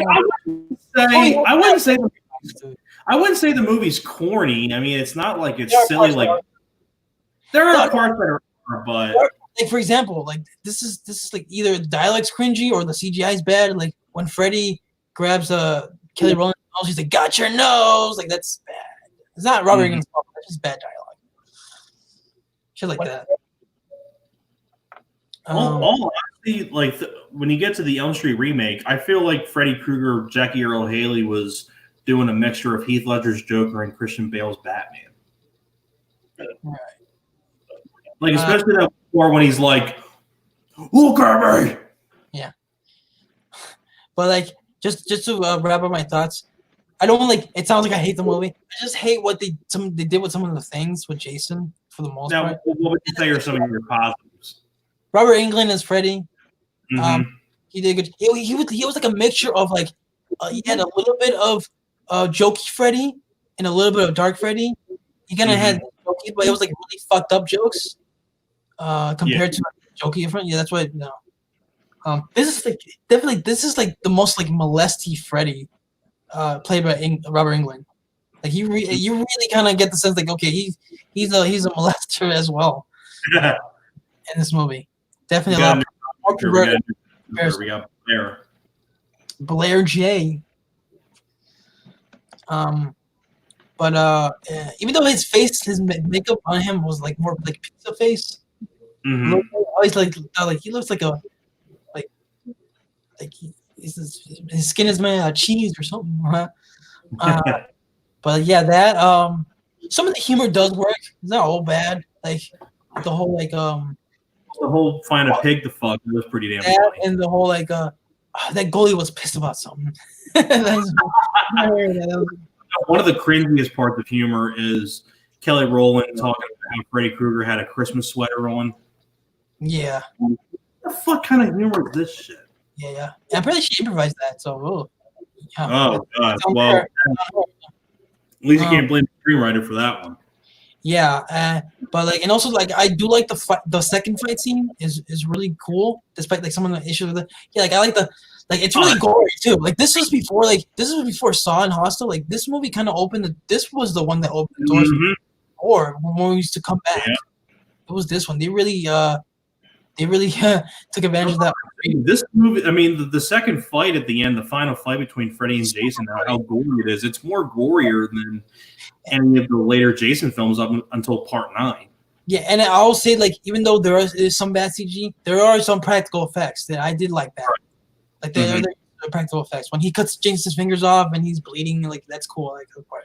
I remember when he cuts his fingers off, I remember the whole, the audience was like, holy shit! And I was like, no! Because I was cheering for Jason. And I was into it, dude.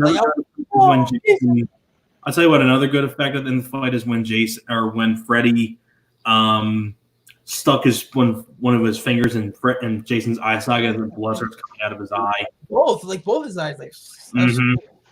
That was done practical. It was cool. Yeah, I mean, there's a lot of really good stuff in that fight. And the final blow where he removes Freddy's arm off, the one that has the glove in it, and he stabs him with it. That was great.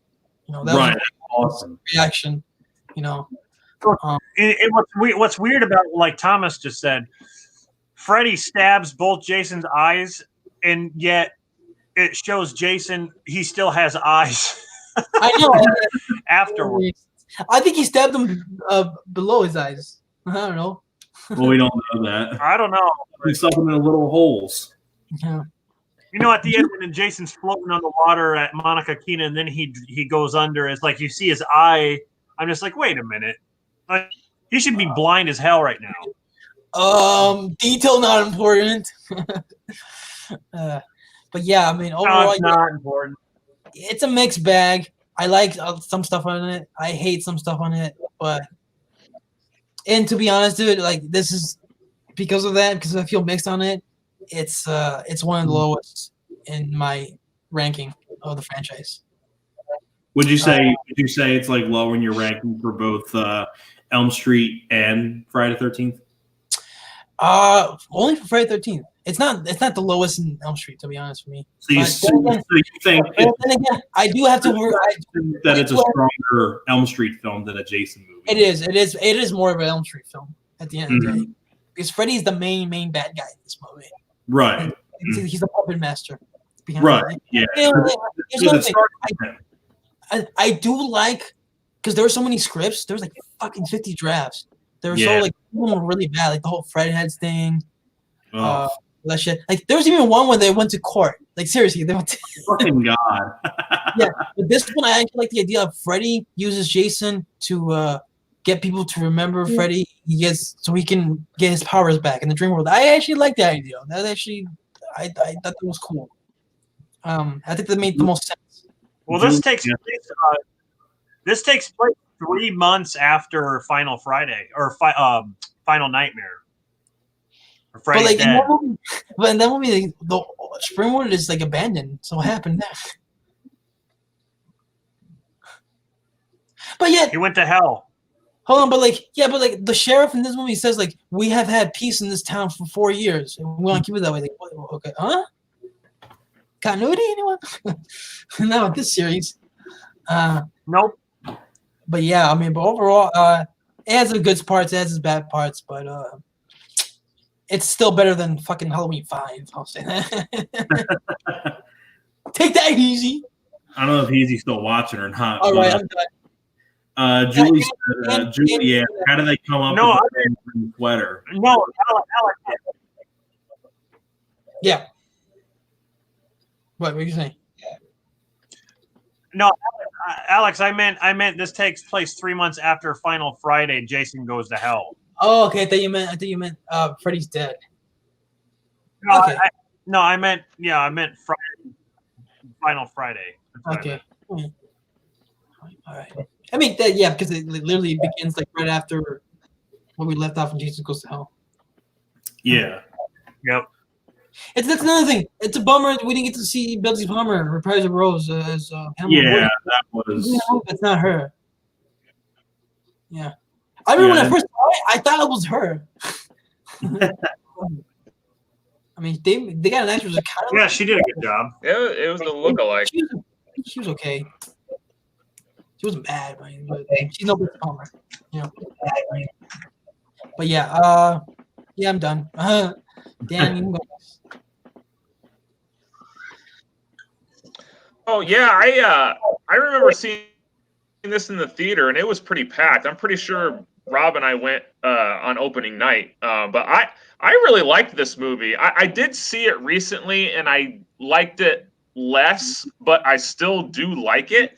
I do agree that it's not a good portrayal of Jason. In fact, he doesn't even seem to act like how Jason would normally act. The actor that plays Jason, he's like 6'5", he's the tallest Jason. He looked too tall and scrawny. Like I feel like he needed to look more built. Yeah.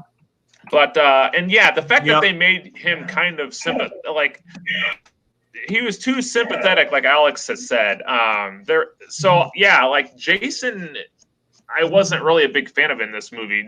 Now, I will say, I loved Robert Englund in this movie. This was one of my favorite performances of his. And that's what kind of saves the movie in my eye.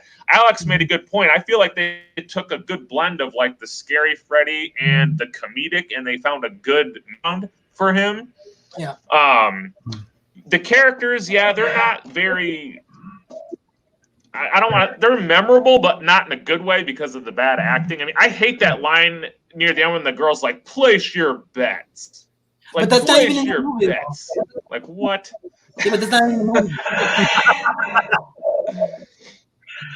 But that's not even in the movie. Oh, that was like in the trailer. Yeah, it was in the trailer. So. Place your bet. But yeah, I know that. The CGI, again, like you guys brought up, I mean, some of it doesn't hold very well, and it's because just of that era. I feel like they didn't know how to do the graphics. I don't think the technology was there. Mm-hmm. But overall, I still enjoy this movie. I'd give it I'd probably give it an 8, I would say. Wow. But yeah, Jason, I didn't care for his look. Yeah, he was like the down part of that movie. So that's really all I have to say about it.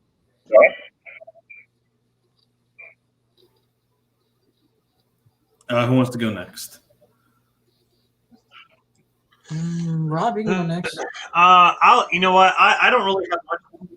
I don't really have much to say. I pretty much agree with what you guys are saying. I don't hate the movie. I actually like it, but again, it'd probably be on the lower tier of my list. I like every movie in the franchise, but this, everything you said, like Jason, I don't like his look. I don't like how he's tall. I think Kane Hodder should have definitely played him. But for the reason why I go for the side of Freddy is like Dan said, his portrayal was so good in this movie, Robert Englund, and that's what Jason as a character, I do feel like they tried to make him a good guy in this movie. So, you felt sympathetic and stuff for him. But that's to me, I didn't feel anything for this Jason. I didn't feel anything for this. I felt for Freddy because I felt like I've known Freddy for the longest time because it's Robert Englund. So I'm on the side of Freddy just for that reason. Now, if it would have been Kane Hodder, I would have switched sides, probably, definitely. Other than that, I've already. Oh, who is that kid? The one kid that. Oh my God, he's so annoying. Linderman, the nerd? The one nerd kid. What's his name? Linderman. Linderman. Yeah. Brendan Marquette. Chris Marquette. Chris Marquette, yeah. Yeah.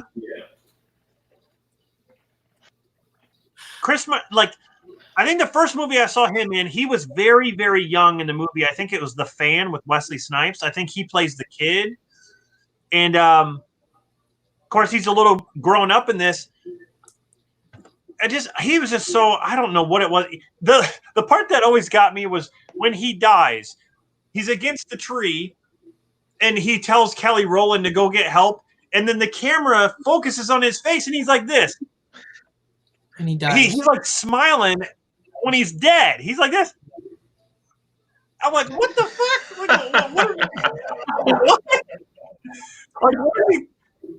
Like, there's just certain little things that kind of annoyed me in this movie, but I do think it's cheesy, and then it also has some serious stuff mixed in. And your best example was Freddy. It's like cheesy and then like serious. So,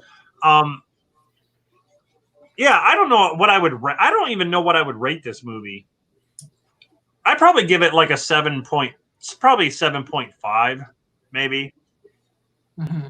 But yeah, I don't really have much to say on it. I want to add that I did like the plot. I thought the storyline was good. It just wasn't executed very well. Well, it was better than all the other they had. I mean, I would have liked to see how the Pinhead thing would have worked. That would have been at awesome. The end. That would have been awesome. That would have been so great. Yeah, that would have been cool. But they couldn't get the rights, so that was a bummer. Yeah. Yeah. Oh well, okay. I want to mention, like, what's funny? How we did mention, like, Zombie Jason from Part 6 and on till the reboot. He walks for the most part. And here, I never noticed this till recently, but like that part when he grabs Freddy and like kind of like rams him through the window in the camp, in the cabin.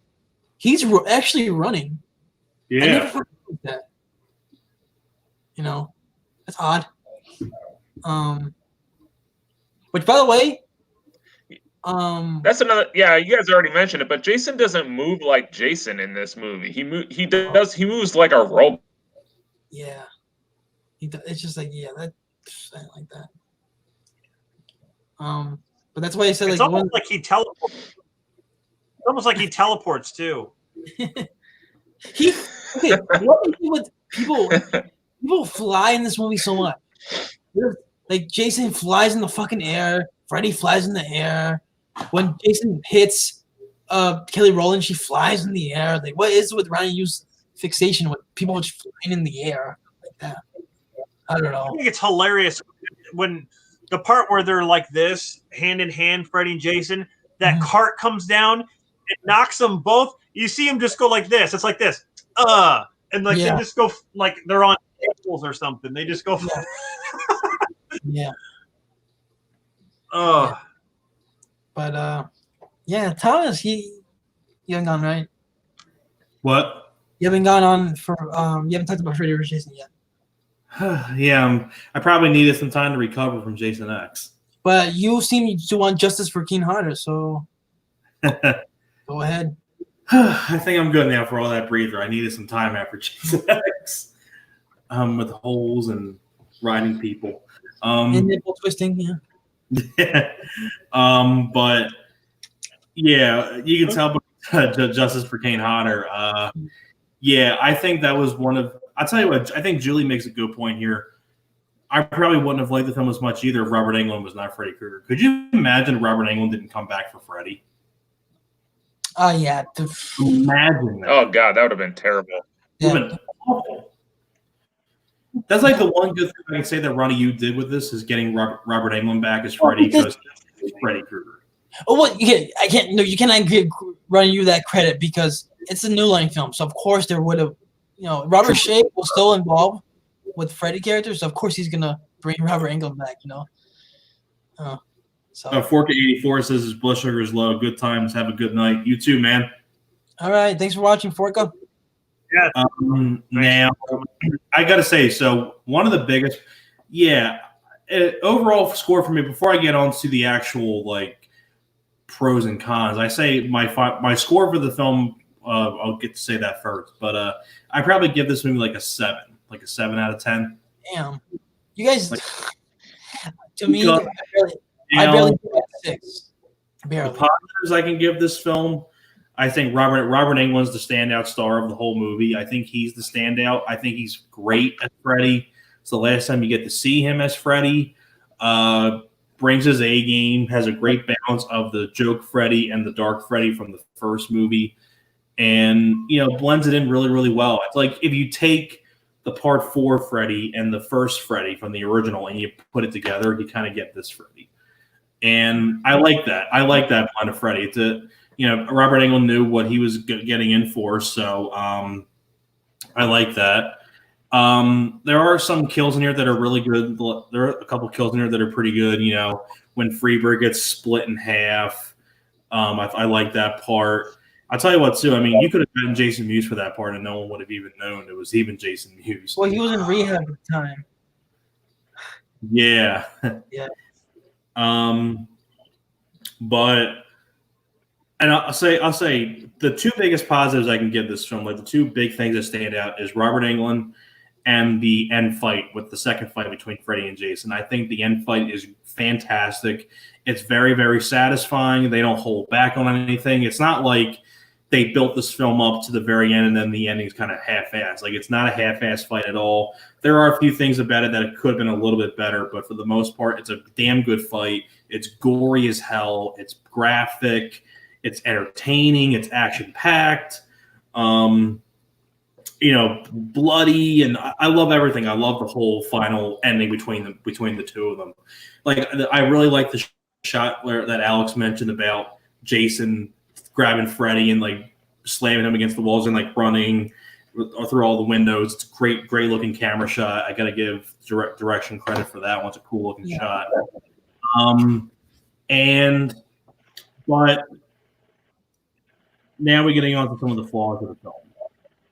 The cast is not that great, other than maybe Robert Englund. I'd probably say the best characters are the small side characters, the freaking Jack Black jock guy, pretty much. Yeah, Jack Black. But Monica Keena, not great, but I wouldn't say she's the worst. I just think it was just the way she was written in the movie.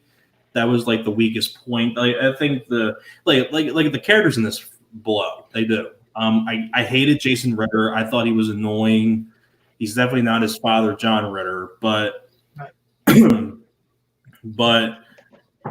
Marquette, take him or leave him. Brendan Fletcher, Kelly Rowland, forget about it. And on top of that too, I really do agree with Alex on this one too, where this is more of a Elm Street film than a Jason film, and I think it's much more of a stronger Elm Street film because I do agree with the points that you guys made earlier that it's so fucking dumb that they made Jason scared of water. I fucking hate that idea. And on top of that too, it's like Ronnie Yu knew how to get Freddy Krueger right, but he didn't know what made Jason work in the first place. It's not it's like he doesn't know the origin of Jason Voorhees. Anywhere in the Jason franchise, have you ever seen Jason afraid of water? You don't see that. It's not there. So I don't know why that idea was brought up. So I don't understand that. It's a dumb concept. It's just to Jason had to have a fear. So it's like, Well, if you think about it, what would fear of for Jason? Well, his mother, right? Water. His mother would be his mother, yeah, but see, they use that.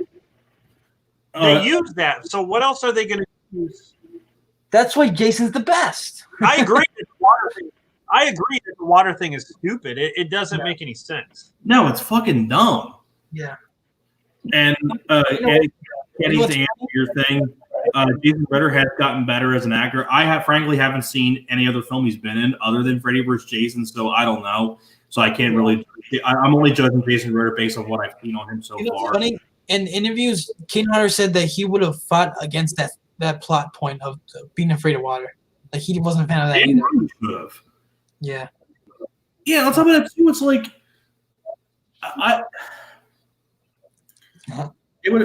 getting Kane Hodder to be Jason would make too much fucking sense. Yeah. And I don't know if this was Ronnie Yu's idea, but I also heard that it was one of the producers who said that Kane Hodder was too fat to be Jason. He's too fat. Too campy. Like that's the words they used. Like, have they not seen Part 7, Kane Hodder? That's Kane Hodder's best Jason performance. Yeah. Haven't they seen Part 7? That's Jason Voorhees right there. That's be the perfect Jason to go against. You imagine that Jason, like that in Part 7 fighting Freddy, like that'd be fucking awesome. Yeah.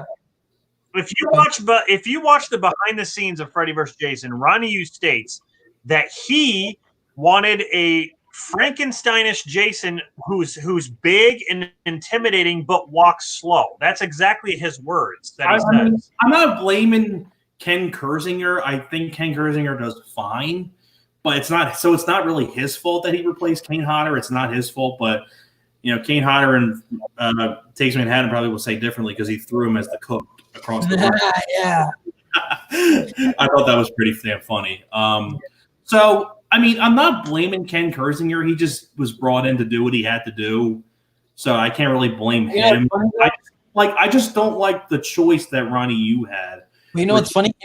In an interview, Kane Hodder, someone asked him what he thought about Ken Kersinger's portrayal. He said the only one part that he liked was when he kills the guy in the bed and fools him. Like he said, everything else he wasn't that big a fan of his performance. So he kind of bashed him.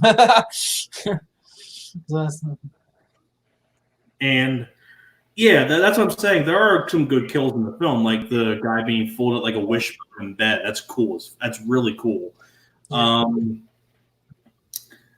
And I'll tell you what, I really like Freeberg. He's probably like one of the only good characters in the movie, even though he's a small part. Like, let me handle this, bitch. And he puts the syringes in Jason's neck. And apparently, if you meet Kyle Labine at a convention or something like that, he has those syringes with him, and he always puts them with the syringes, which I think is cool. If you look at Kyle Labine, he doesn't have that long hair. His hair is actually really, really short. Right. And I think it's kind of cool that he's related to he's the brother of Dale from Tucker and Dale vs. Evil. Yeah. Tyler Labine. I think that's pretty damn cool. But I will. And on top of that too, you guys forgot to mention someone else in the cast. He's probably because he doesn't have a substantial role in it, but Scott Farkas from Christmas Story. Oh yeah, I was going to mention Zach Ward. He actually wasn't bad in his one scene. You didn't forget about me, did you? Yeah, he actually wasn't bad. Mm-hmm. For the little role that he has, he does fine. I will say though, I think another really great scene that stands out to me. It's a really cool looking shot. It's also in the cornfield scene when the guys throw the liquid on Jason and they set him on fire. And it's a really cool looking shot where Jason's just walking on fire. He doesn't care.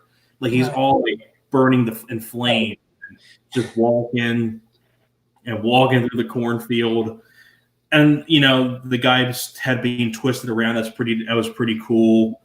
He throws the machete at not Jack Black. Yeah. But I don't really. You know what though? In all honesty, I probably would have picked a much different director than Ronnie Yu. I Yeah. really would. Yeah. Because I think I heard Peter Jackson was up for this as well. They wanted him, but he was busy with Lord of the Rings. Yeah, wasn't Peter Jackson offered the role or offered the directing job? Busy with Lord of the Rings. Like, there's no way he would. Wow. He's like, Yeah, and I think there was a few other directors that they were looking at too, if I'm not mistaken. They were also looking at, let's see, I'm looking at, oh yeah, then that's another thing too I didn't like. I really do wish they would have brought Betsy Palmer back as Pamela Voorhees in the beginning. I mean, not to say that. No, they asked her to come back, but she said that they weren't going to pay her much, and she was like, forget about it. Yeah, I'm trying to look up some of the other directors that. Yeah, it says it right. Here's a little trivia for you guys right here about behind the scenes. Following its release, Monica Keena and Catherine Isabel had rather choice words about the film. Monica Keena stating in particular, saying that she thought the screenplay was terrible, which I can agree on, and that she only really signed on for the money and to raise her profile. Can't really blame her. Wow. Isabel's problems were mostly due to the fact that she didn't get along with Ronnie Yu, who tried to force her to do a nude scene even though she had specifically requested a no nudity clause when she signed on. Yeah, so like that's in the deleted scene actually. When you see her taking a shower and you see her naked, that's actually her, like a stunt woman or whatever, like a body double. It's not actually her. No. I'm talking about the end scene where she's in the bed and she takes off her. She doesn't take off her bra, but she takes off her shirt. Right. Okay. And ironically enough, the Jason Ritter character of Will, you know who was the original choice for Jason Ritter's part? Brad Renfro. Renfro, yeah. Yeah, Brad Renfro from Tom and Huck. That would have been way better. After Brad Renfro dropped out of the film, Ian Somerhalder was considered as a replacement, but Ronnie Yu felt he was too pretty. Okay. I'm trying to find. Yeah, Peter Jackson was the first guy they went to direct this. Man, imagine Peter Jackson doing a Freddy vs. Jason. He was making an Academy Award-winning trilogy. Like, oh, come on. Yeah. You know how I mentioned more of an Elm Street film? It's more apparent when, like, the opening scene, you get into Freddy's backstory. You kind of finally see what he was doing. Seems like the only person who's really proud of making the movie is Kelly Rowland. And Robert Englund too. Yeah, it says right here. It says, while several journalists and television hosts have tried to embarrass Kelly Rowland over her role in the film, she has always responded by saying that the film was a hit and she enjoyed making it and therefore has nothing to be ashamed about. And apparently also because of what happened between Ronnie Yu and Catherine Isabel about the disagreement about the no nudity clause, there was a lot of tension between them for the rest of the shoot and for the rest of the production. Mm-hmm. I'm very surprised. I never knew any of that stuff, to be honest. I was gonna say before Thomas interrupted me here that this is more of an Elm Street film, especially. Yeah, whatever. Especially in the beginning, you see Freddy's backstory, and you see clips of the old Elm Street films. That was cool. Mm-hmm. That was awesome. Yeah, and they were gonna do that for Friday the 13th, but they didn't have the rights for the Paramount film, so they couldn't show those. Now, when Alex mentioned earlier that how there were plenty of ideas for Freddy vs. Jason. I mean, he already mentioned the court script. The whole script with the Fred head cult. There was also a script where Jason was protecting this girl in the house from Freddy. Yeah.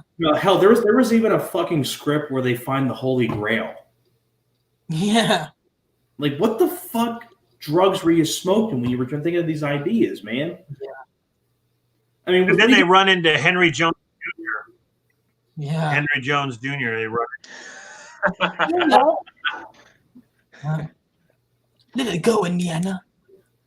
Let it go. That is scary, Kenny. Both Brad. Let it go, Jason. Yeah. This is really eerie that Ken mentioned this. Kenny said that Brad Renfro and Heath Ledger died the same month. Yeah, that's true. They did. from drug overdoses. Yeah.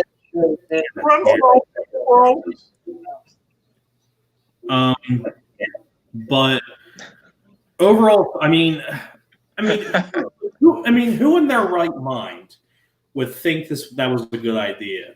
Making a script about them finding the Holy Grail, or Jason or Freddy being on trial, or the Fred head cold, Jason protecting a girl from Freddy. Well, they didn't, so they knew it was a bad idea. Yeah. That's what I'm saying. This was the best idea that they could have come up with out of all the other stories.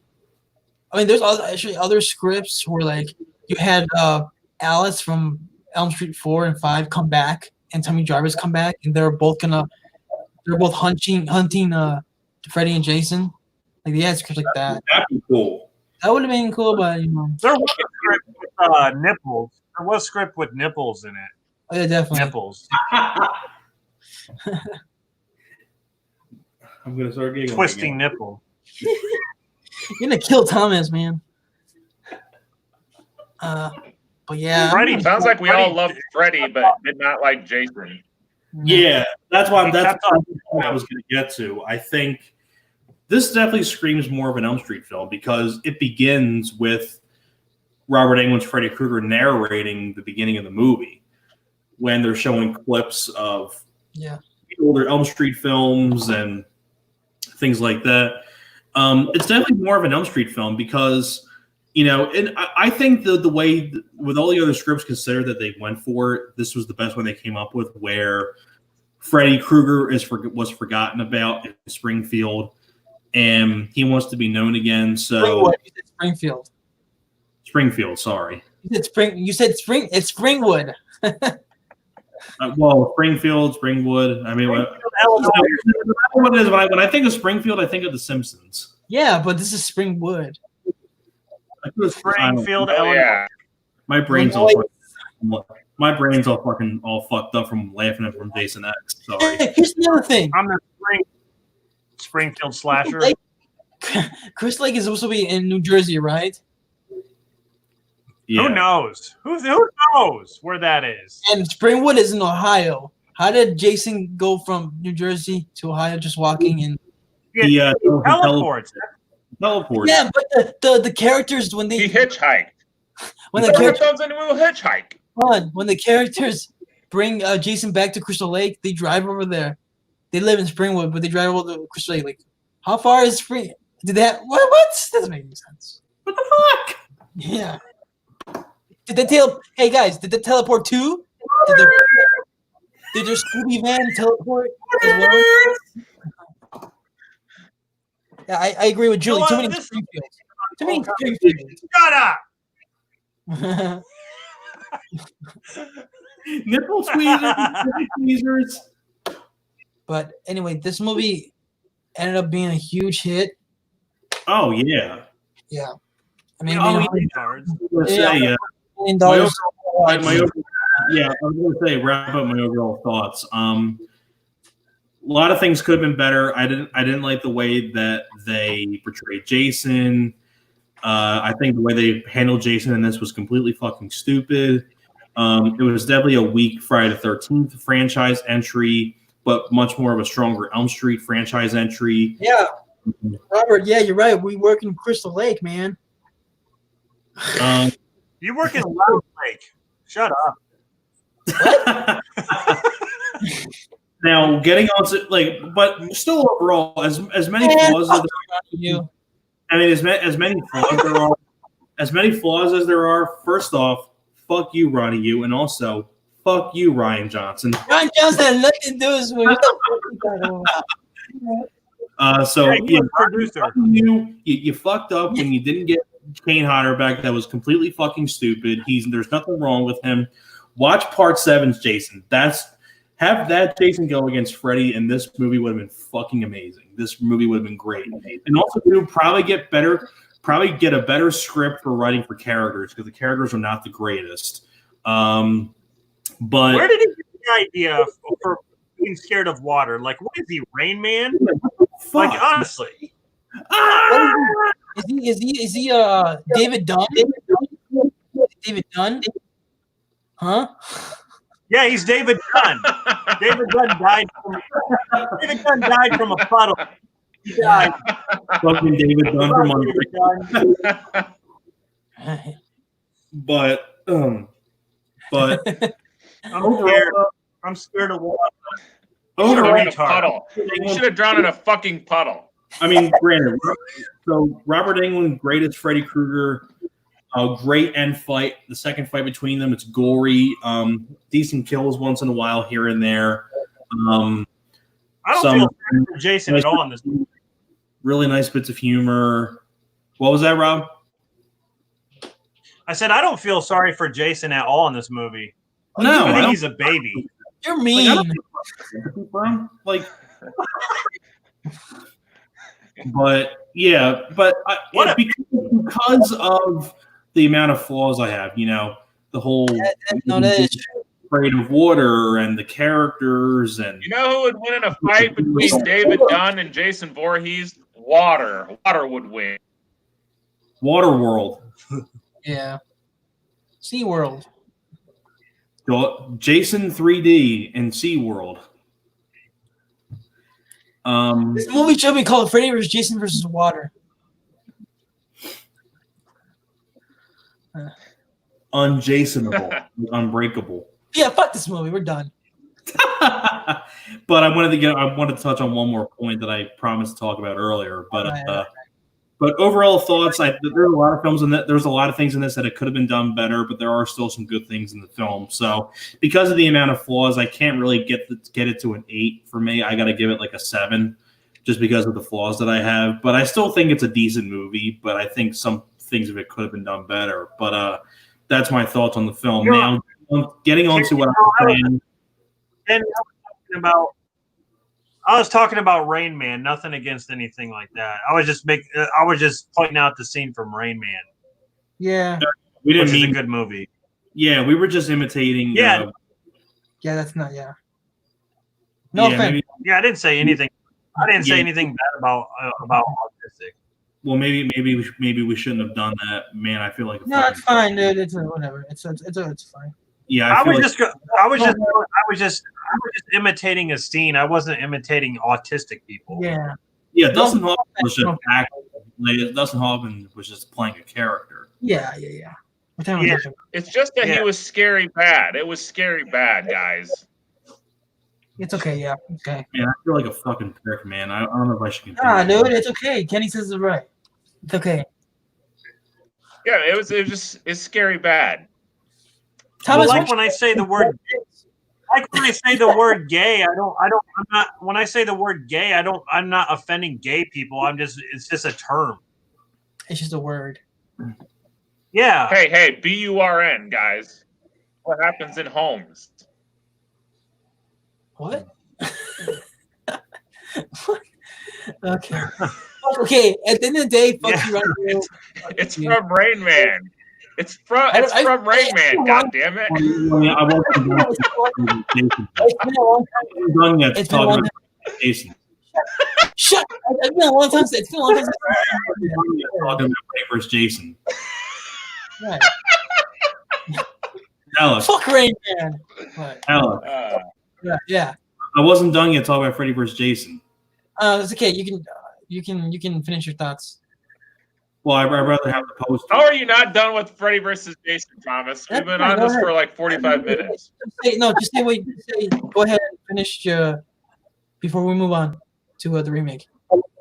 I was just going to say that that was one of those films that I remember was advertised at the ass for. I remember the SEPTA line, the SEPTA train that goes through Philadelphia and all that stuff, like all the station stops that you go to toward the city and things like that. Like every single station that you stop, there's always like billboard advertisements on the platforms, and Freddy vs. Jason was always at every single station.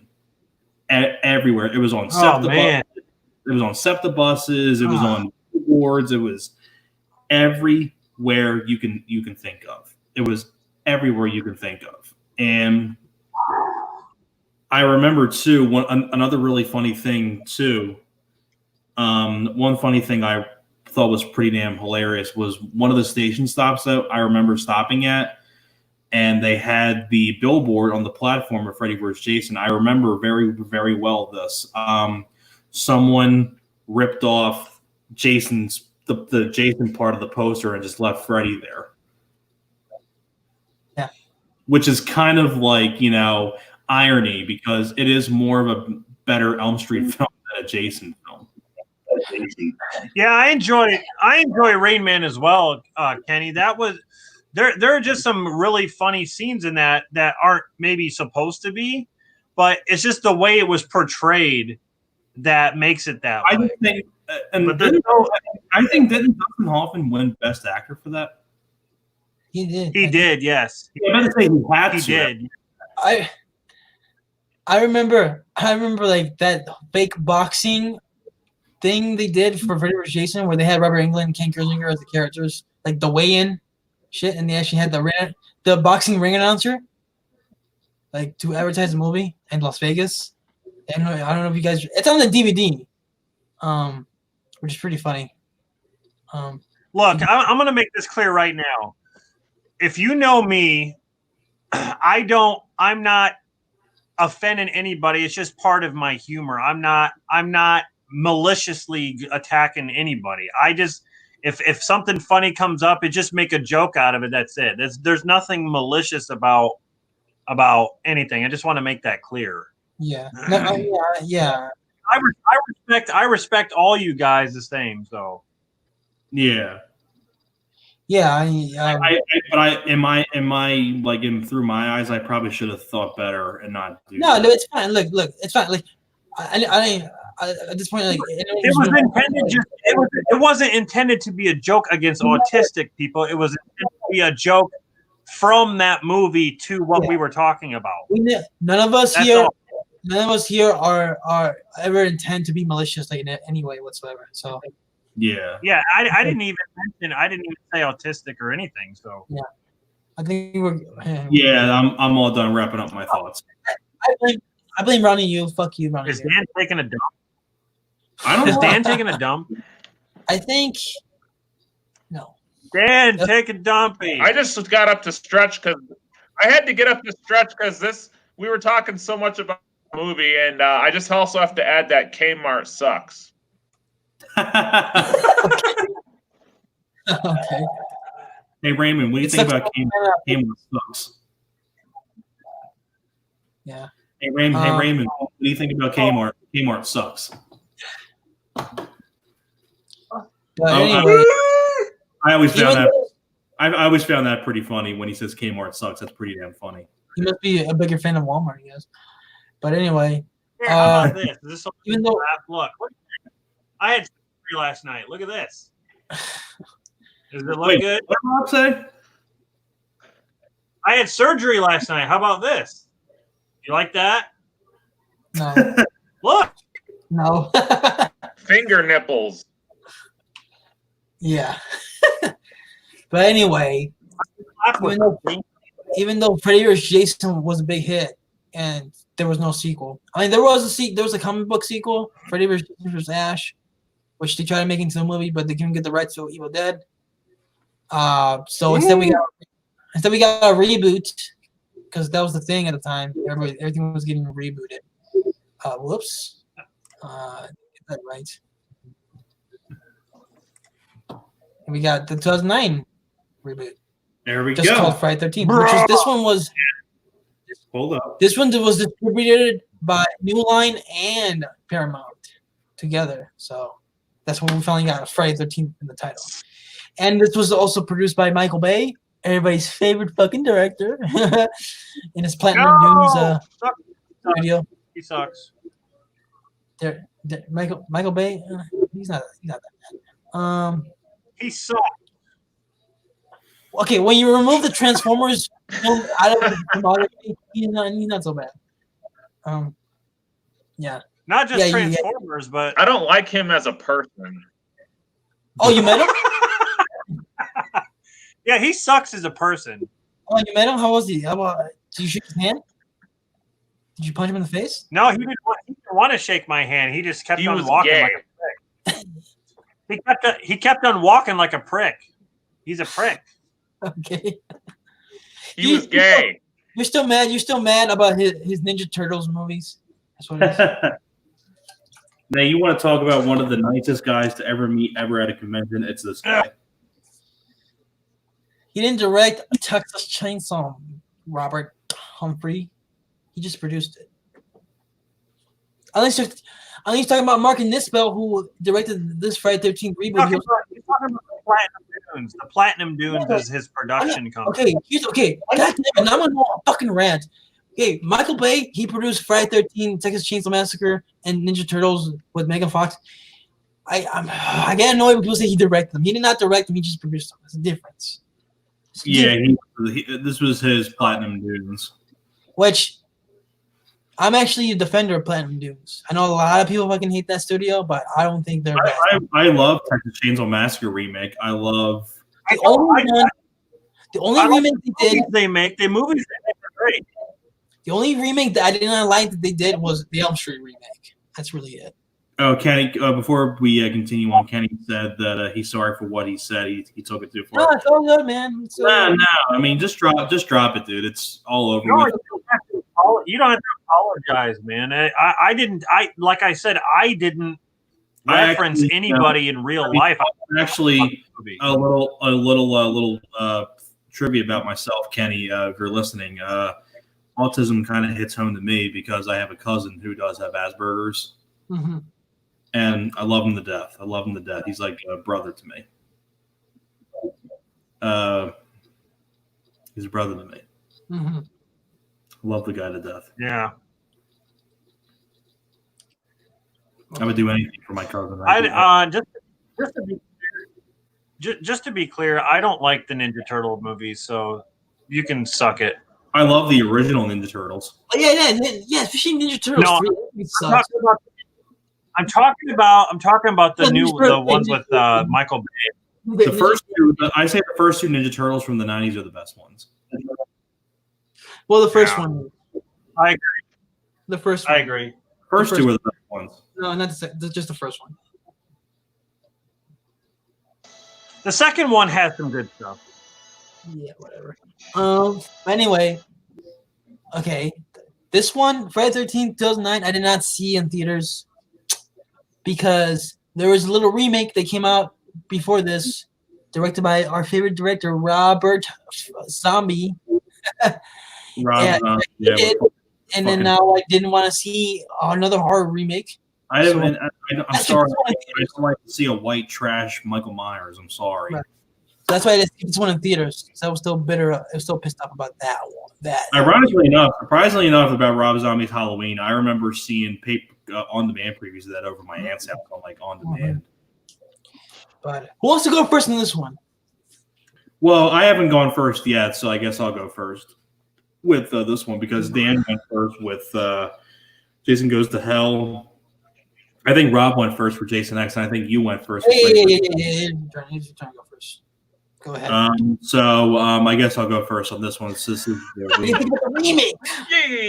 Yeah. Now, I remember when, as ironically enough, the little interesting trivia for you guys, but the remake of Friday the 13th was actually the very first Blu-ray I ever bought for my Blu-ray collection. Ironically enough, this was the first Blu-ray I ever bought. And I got it ironically enough, out of all places that's no longer around anymore, Blockbuster. Mm-hmm. I think I got it on sale for I want to say maybe $15, $20, something like that. Originally it was because back then that was when Blu-rays were still fairly new and a little pricey compared to nowadays. But so it was originally like $39.99 or $34.99, but it was dropped down to $20 or $19.99. So can't beat that for a brand new release of a Blu-ray. But I remember that was the first Blu-ray I bought, and that's the way I actually saw the film. First off, was I bought the Blu-ray. I didn't see it in theaters. When I saw they made a remake, I was really pumped because at that point I've seen every single Jason film. I was a big fan of the franchise, and I was really looking forward to seeing what they were going to do with the new one. Before I get onto those, actually, Robert. Hi, Robert. See you on Monday. Tuning in, Robert. Appreciate you, brother. Take it easy. Subscribe. Hit the subscribe button and the notification. Now going back to what I was saying. Sorry. Now you bring in one of our favorite people, Michael Bay, coming in to produce this. Now, Michael Bay, as a producer, has produced some pretty good remakes. Texas Chainsaw Massacre, Friday the 13th. I'm sure there's other ones. What? The Hitcher. I'm actually one of the few that like The Hitcher. I do too. But I like the remake. But I love the original. I love the original way more. But to be honest, though, I really like the Hitcher original better with Rutger Hauer. Yeah, that's fair. Thank you. Yeah, Thank you. I miss Rutger Hauer. Rest in peace, Rutger. Okay, move along. Now, getting on to more in depth. Now, basically, what this film is, it's basically combining the first three films of the franchise, because in the opening, you basically have the first movie, the end of the first movie done in black and white, with Jason finding his mom dead and things like that. Then it skips to a little bit of time later, and then you get the first group of kids. One of them is the sister to Clay, Jared Padalecki, who's in the current time. So you see a group of them in the beginning, and they all get killed off by Jason. And at this point, this is when Jason has the burlap sack on his head, and a reference to part 2. And then it cuts to that time after that. He was also in the House of Wax remake, just to point that out. Yeah, that's true.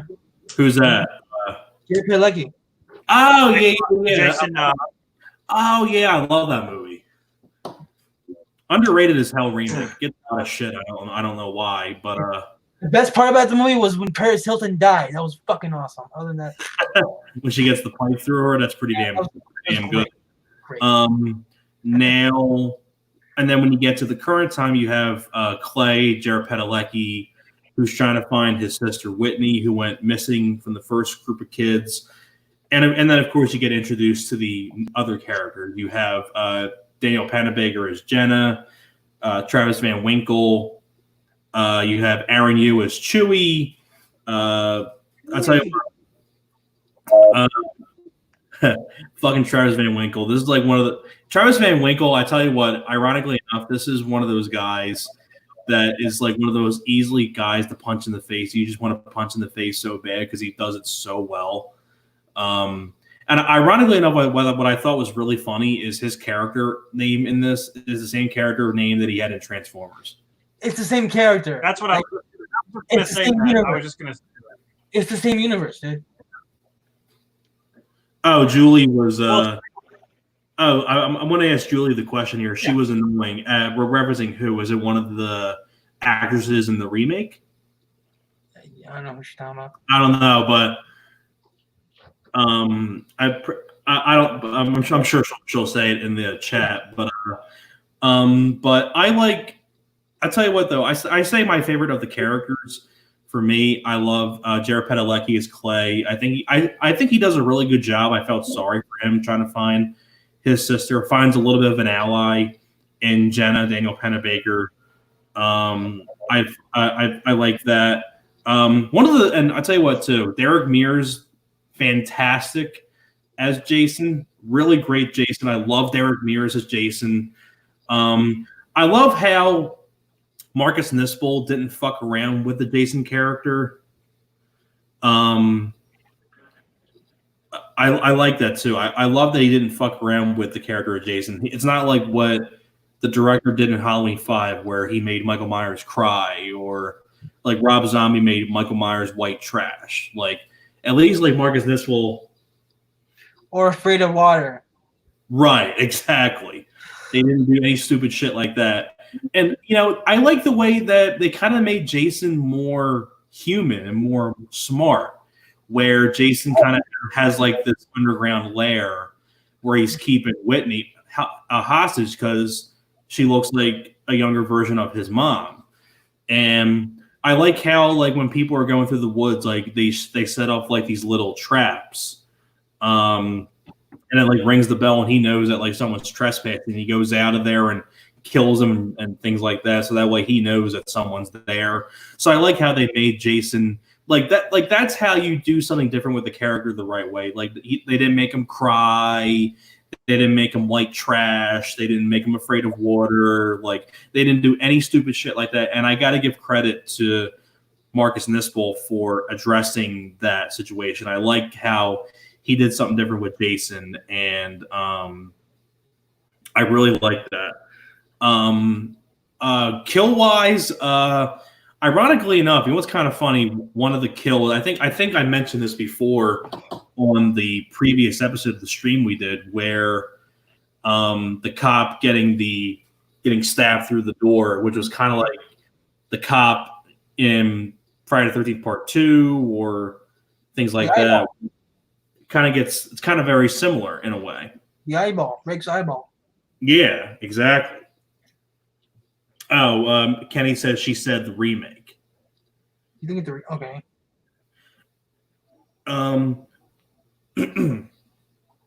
I also I think whatchamacall was really good as the comic relief. The Aaron Ewis Chewie, who was Shia LaBeouf, Buddy and Disturbia. I thought he was pretty good as the comic relief.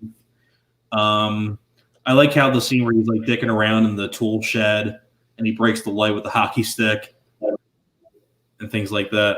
I'll tell you what though, there was one thing in this movie that really got me the first time, and I didn't see it coming, was Jenna being killed. Yeah. Because she's like in it till like the very end. There's like 3 survivors left. Mm-hmm. And when they're crawling through, when they're trying to get away from Jason, she gets stabbed like here. In the chest, yeah. Yeah, and Jason like yanks her away, and Whitney and Clay are the only ones left. Now, one of the reasons why I really wish that they would have, man, it's sad that after this we never got another Jason film after this, which sucks because it's been over 10 years. Yeah. And this film ending really does set up the perfect, setup for a sequel, because Jason's not dead. He pops up out of the dock and grabs Whitney, and then it cuts to black. So there's going to be a sequel, but sadly that never came to fruition. I'll tell you what, though, I don't know if you guys will agree with me on this or not, but one of the characters in this, one of the kids, he reminds me of like Matthew McConaughey. Oh, the one that has the shirt that says "Fuck Christmas." And he's like driving the boat. Yeah, that guy. Yeah, that guy. Yeah. His death scene I didn't see coming either. When he's driving them, he's like, "Ow!" and he gets shot with the arrow, and it just turns around. I'm like, "Oh fuck!" Yeah. And, yeah. Another really good death in the film is when the girl is underneath the dock, and Jason stabs her through the little crack in the dock, and just brings her up, and you see titties. Hooters. I swear to God, I remember. Funny story enough. This was around the time when I remember when Rob made that joke in one of his videos when he reviewed, I believe it was The Fourth Kind and another movie he reviewed in the same video, and he was talking about how he went to Hooters in the beginning. And as soon as that scene popped up, I thought of Hooters. I swear to God, the first thing I thought it was like the funniest fucking thing ever. And yeah, I mean, I don't really have too many problems with the remake. I think there's a lot of things in this remake that really work. I'll tell you what, Derek Mears really is one of the highlights. I think he's definitely way better. I mean, he's I don't know how tall Derek Mears is, but he's a pretty tall guy. But that's the tall Jason that's done the right way. Like, and I'll tell you that they really made Jason different where he runs, which I thought he ran in part 2, 3, and 4. People forget about that. Yeah, but I like how they kind of brought that back a little bit. Yeah. In the remake where he ran, especially that part when he's chasing. I forget the name of the black guy. What was his character? Lawrence. Yeah, remember when he's chasing after Lawrence and he throws the axe and he goes, and it gets Lawrence right in the back. Yeah. Love that part. Yeah. And I'll tell you that too. Travis Van Winkle's death is so satisfying because you hate this motherfucker. And I don't know, man. I thought he was really funny, but I'll get into that. But yeah, he's funny, but also he's really a fucking prick. So his death scene's kind of satisfying when he gets stabbed in the back of the tow truck and then he gets dragged away by the tow truck. I'm gushing on and on about this film, but I love this film. I think this is a great remake, in my opinion. It's fantastic. I love how I love the way they combined the first three films, which I thought was a cool touch, with the burlap sack, the hockey mask, and things like that. I think Marcus Diswell does have some solid direction. Some of the music is pretty decent, but not my favorite score of the franchise. But now this definitely, in my opinion, was a great Jason installment. I think this was far better than Freddy vs. Jason. I really do think so. In terms of a Jason entry, like I said, pretty good kills. Got some nice characters in there like Clay, Jenna, Whitney. I like the actors. I like Derek Mears. Love the gore. Nice little bits of humor like here and there with some of the kills as well.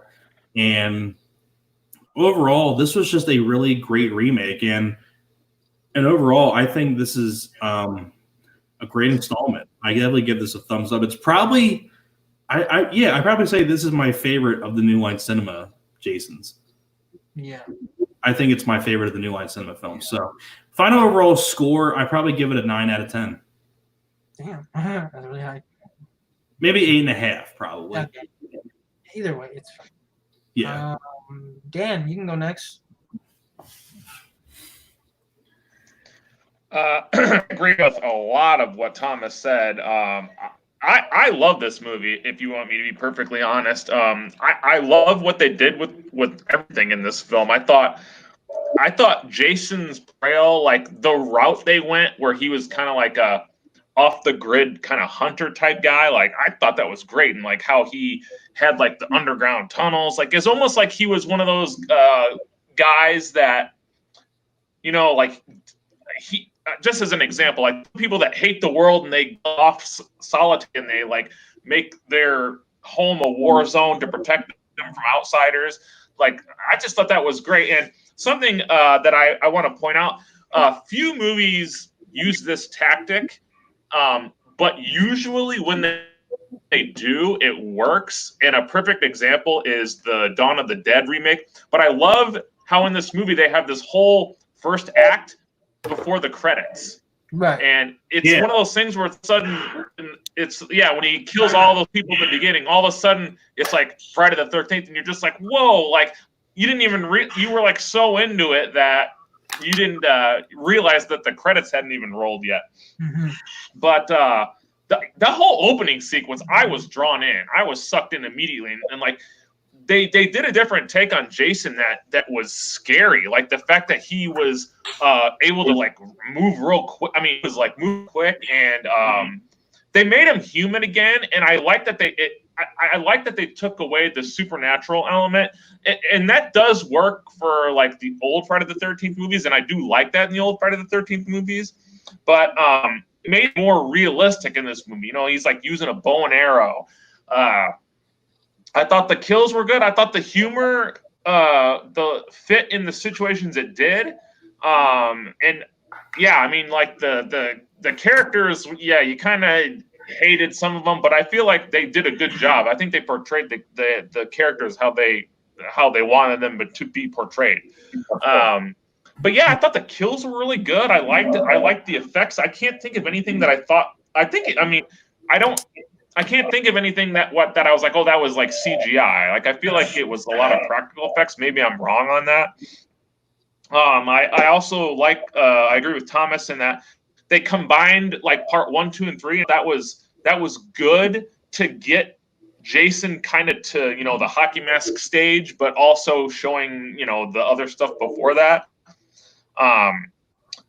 But yeah, I don't know, man. I've always liked this film. Like I actually put this one above probably half of the Friday the 13th films. So yeah, that's my thoughts on that one.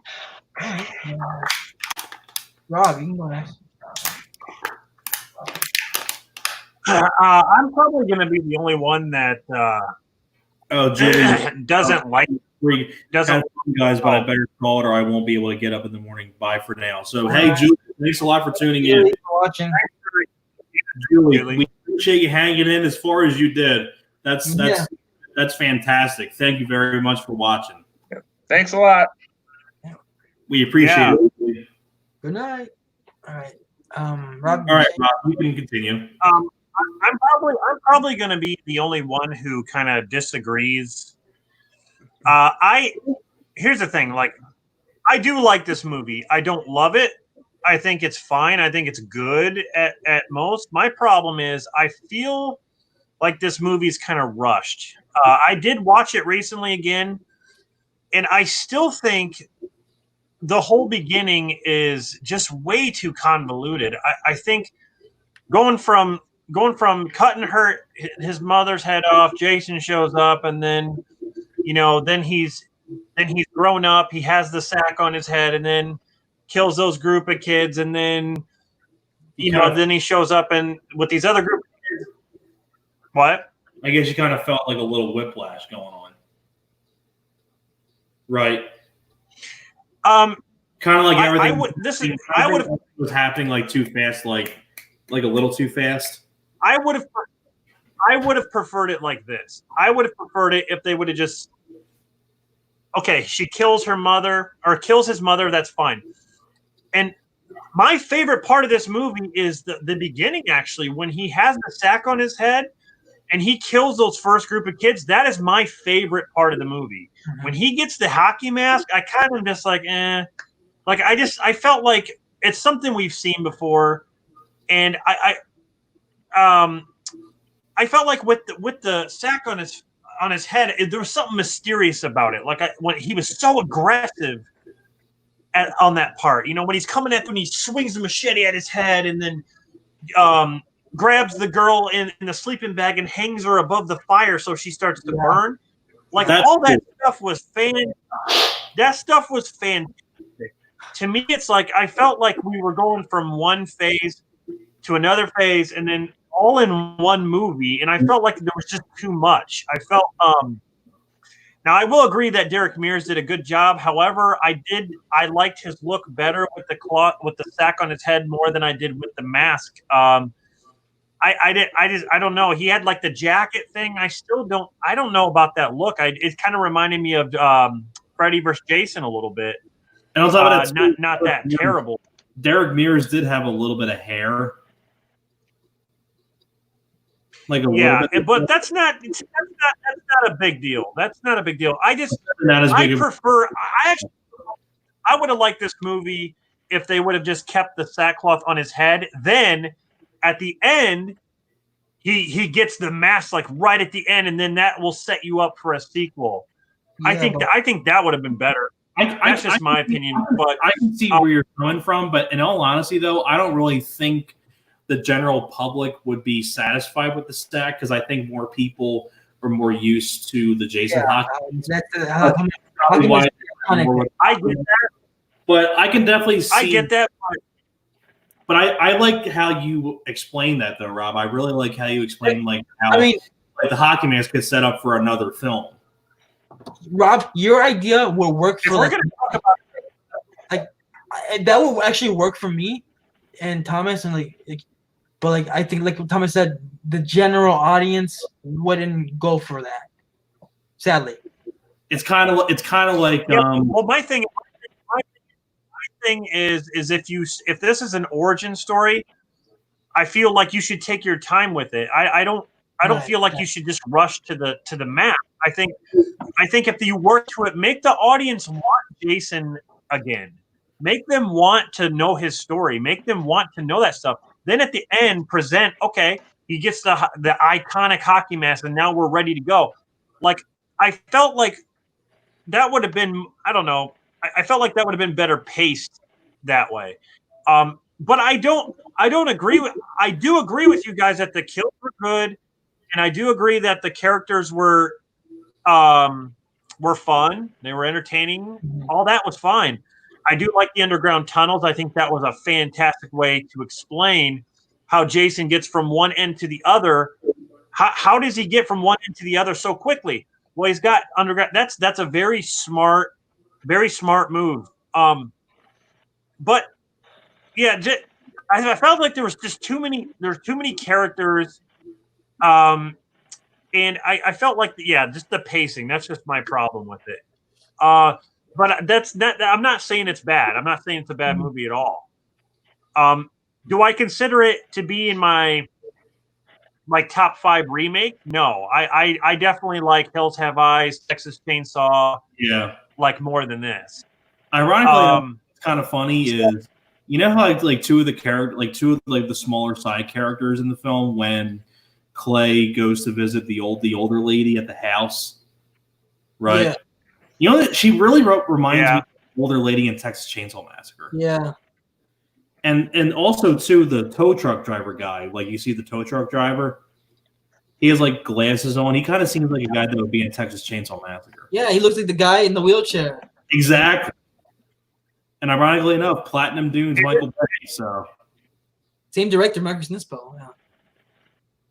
It is sad that we have no direction for this now.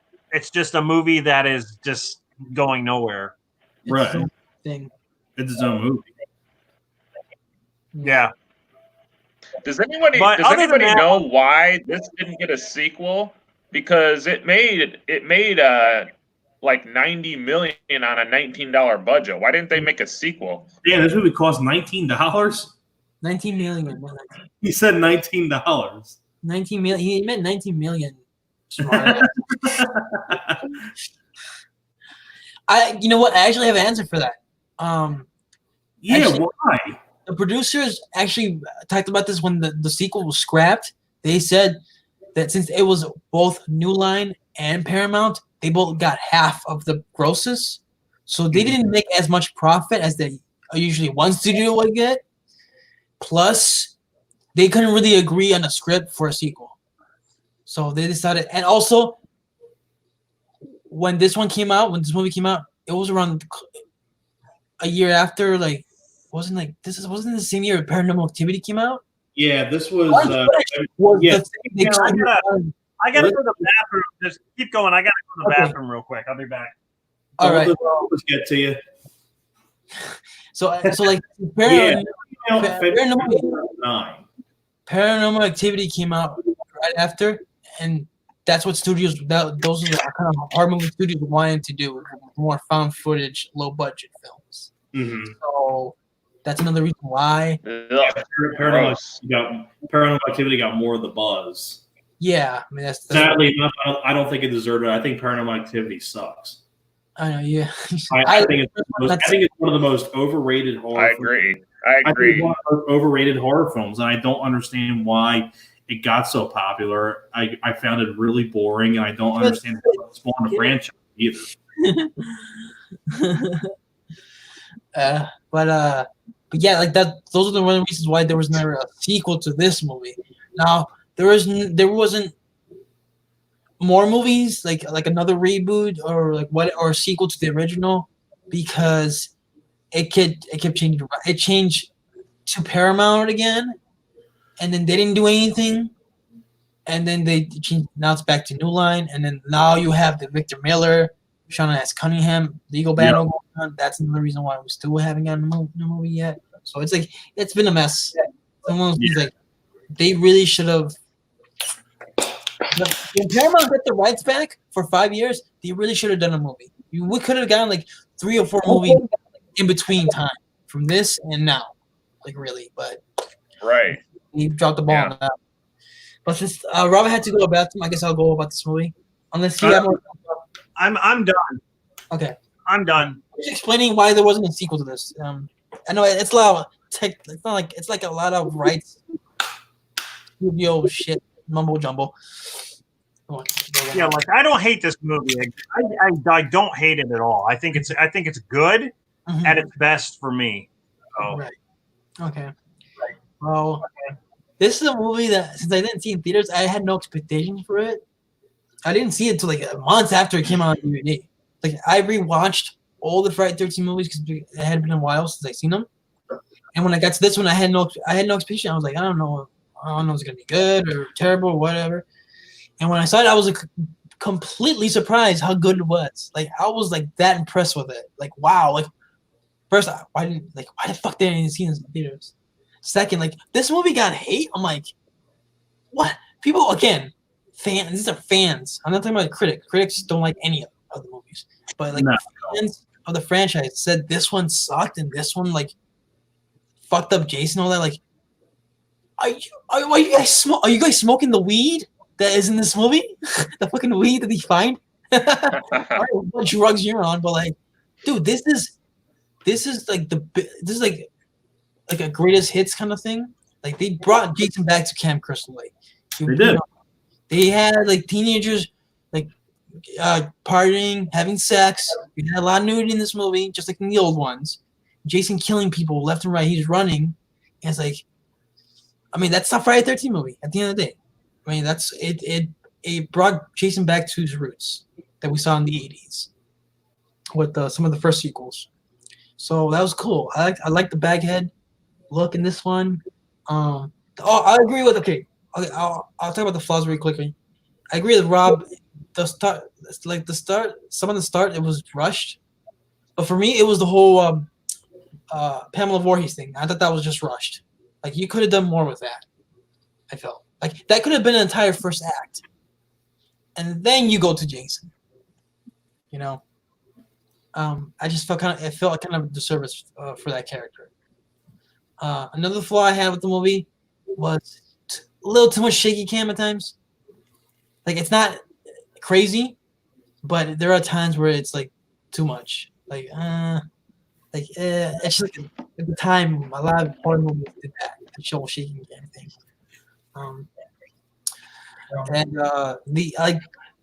The ending, like the final moment, like we grabbed Whitney, I kind of feel like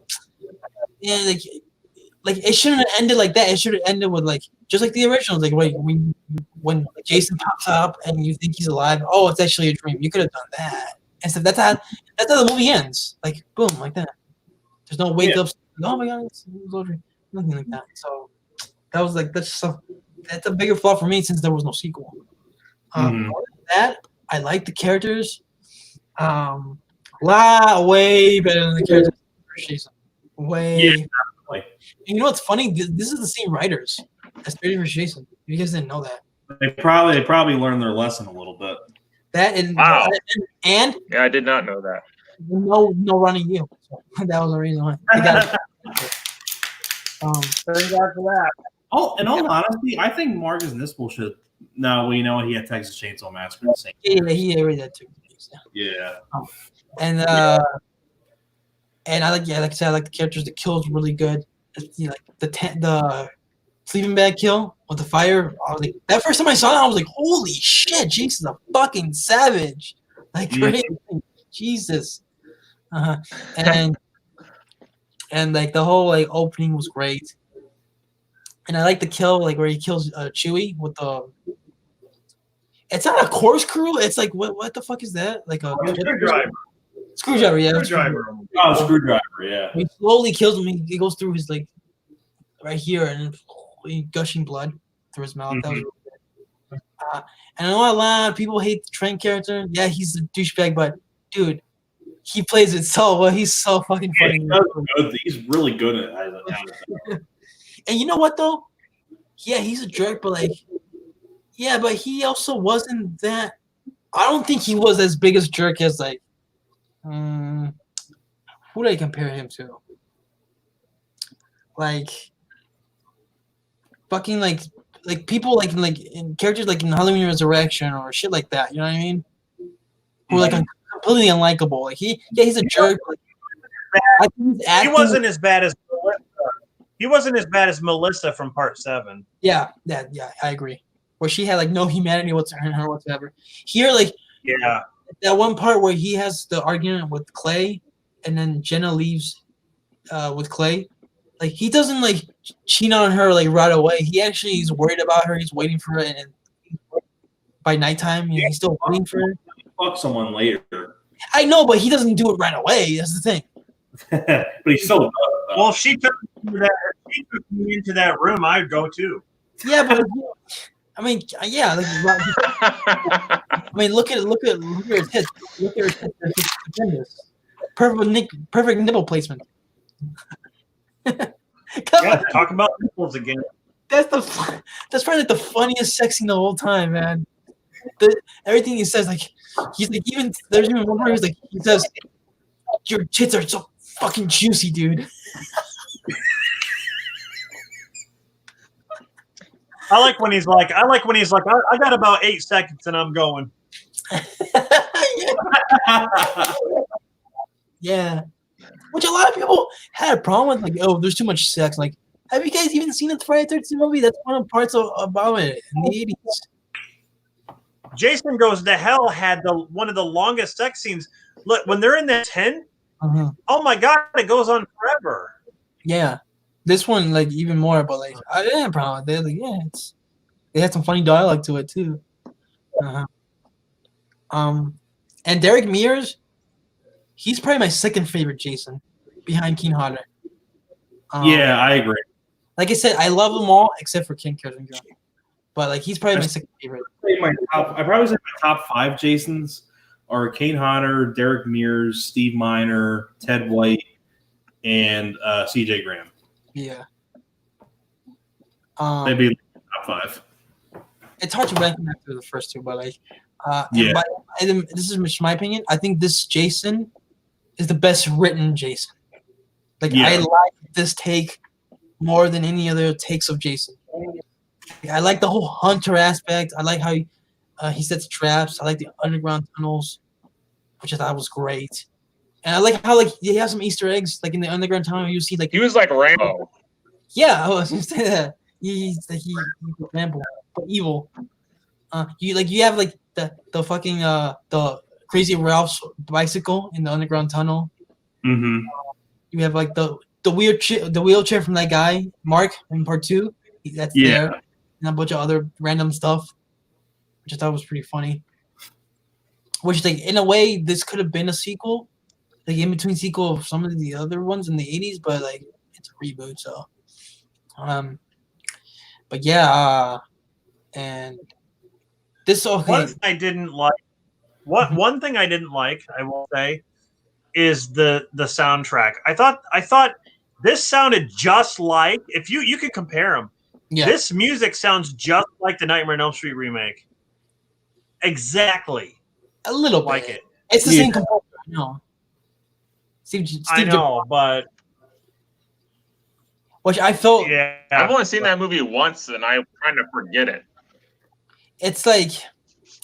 That's a good thing. I mean, Steve. Yeah. I mean, like, so that's Michael Bay's composer that he liked to use.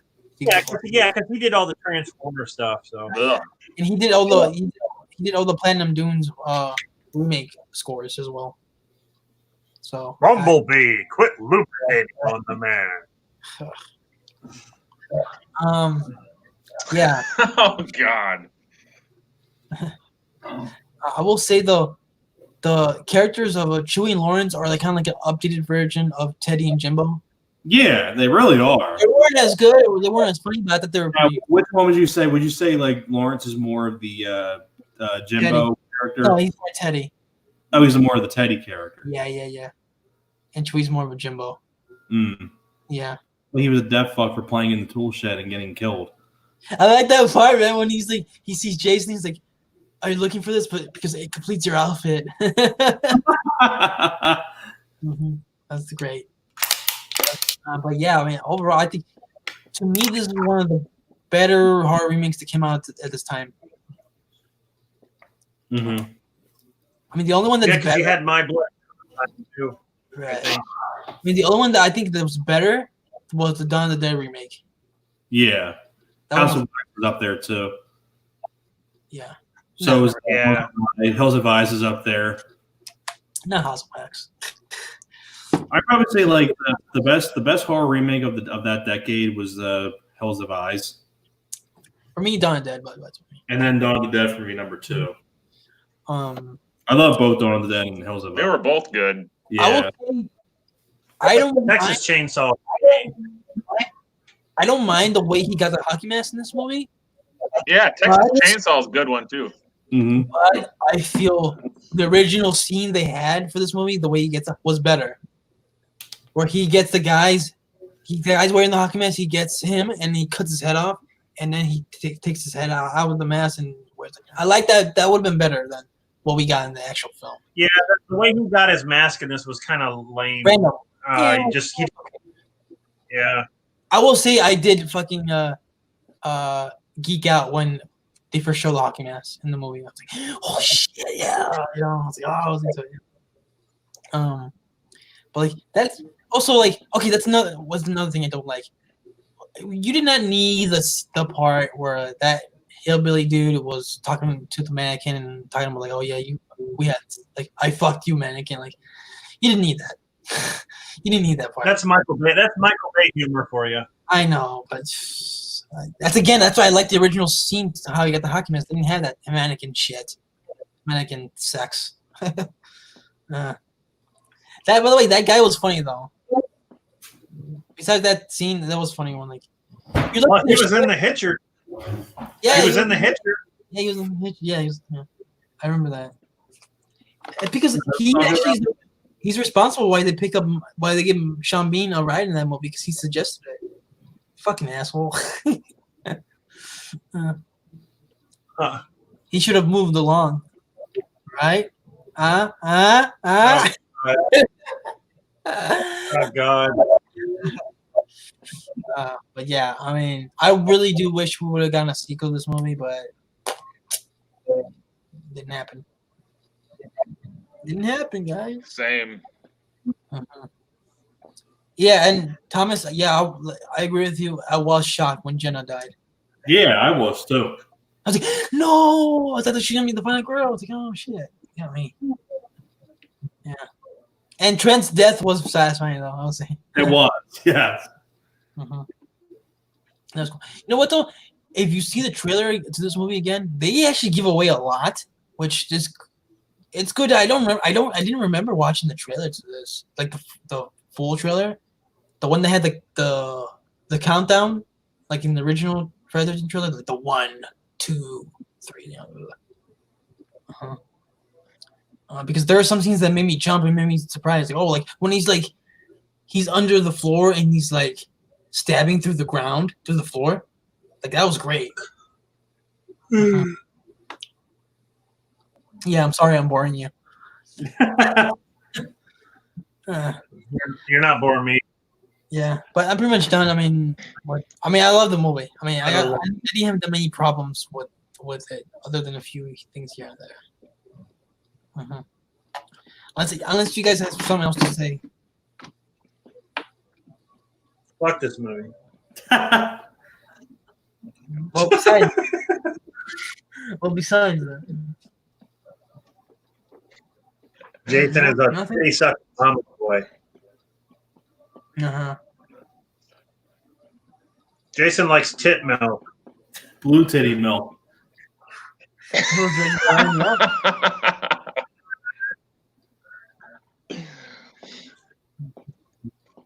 Jason's all mad because his mom got cut off. Like, grow up.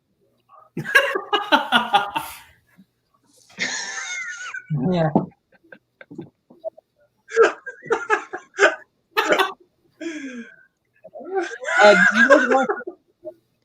Did you guys want to talk about the video game? Because I never got a chance to play it. But you guys, I mean, Robin, I think Thomas, you played it, right? The new PS4. I don't have a PS4. Well, did you play the video game? Nah, I never played the game. I showed. I hate games. I never. Well, I saw playthroughs on YouTube. It looked pretty cool. Yeah, that's all I've seen are playthroughs. Right. It's good. It's a good game, but you know what? It's kind of I don't want to say it's flawed right now, but it's just kind of not. It's not as fun as it was. But they did a good job with it, right? I always just watched Rob play because I like to help just by talking.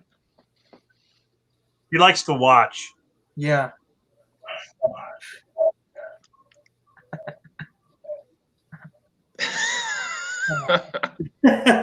Okay, before we go on to the rankings, like what would you want to see in a new movie? You want to see a sequel to original? A sequel. To this or the original movies, or like another reboot? This one. This one I was want that? one of this. Oh yeah. I want to Well, see a sequel to Part. I want to see a sequel to Manhattan. That's what I want to see. No. Yes, because I want to know. I want to know what happened.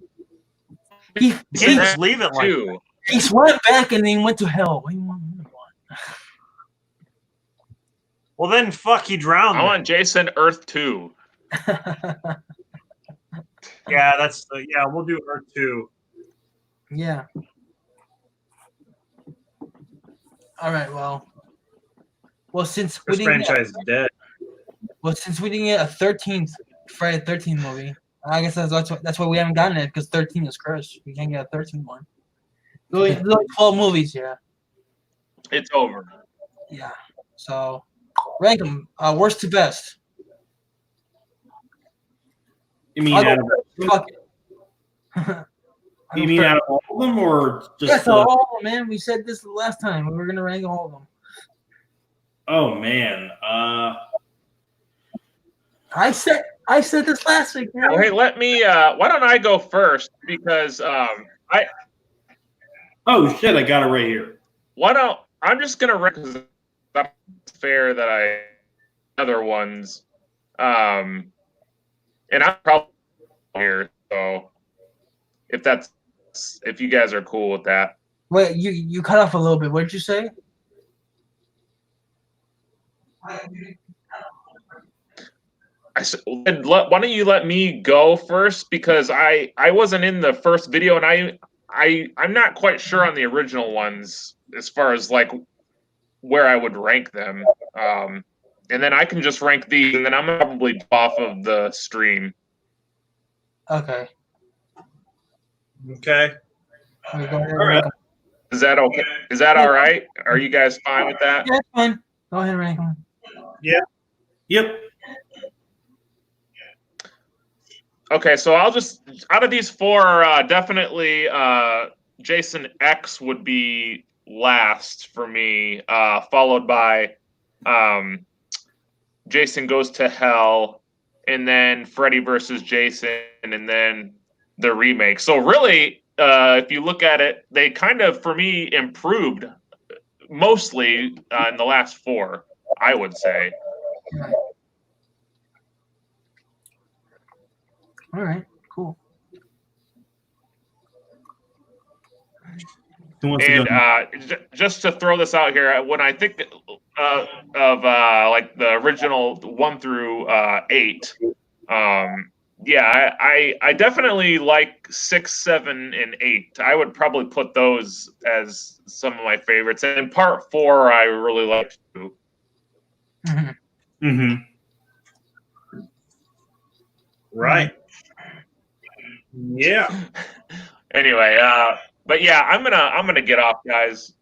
So, Okay. but thanks for having me. And you guys go ahead and do your ranking on since you guys did all both videos. So Yeah. Okay. All right. Well, you have a good night. Okay. Hey, have a good night, Dan. See ya. See you later. See ya. yeah, thanks for letting me in on this. I'll talk to you guys later. All right. Take care, man. Bye. Bye.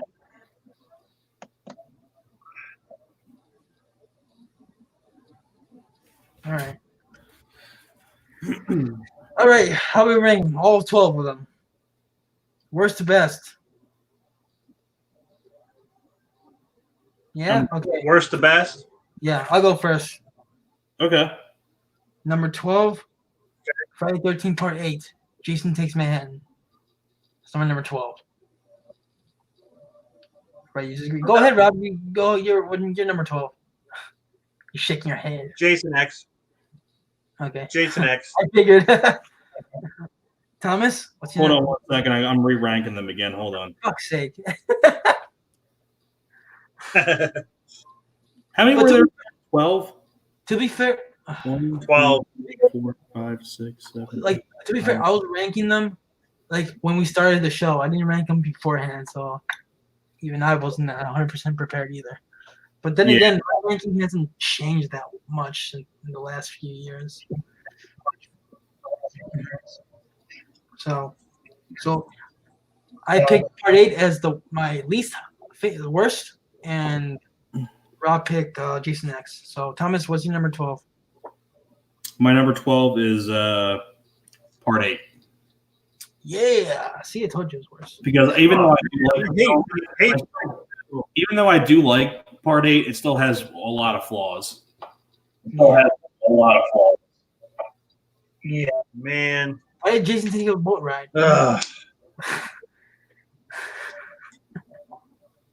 All right.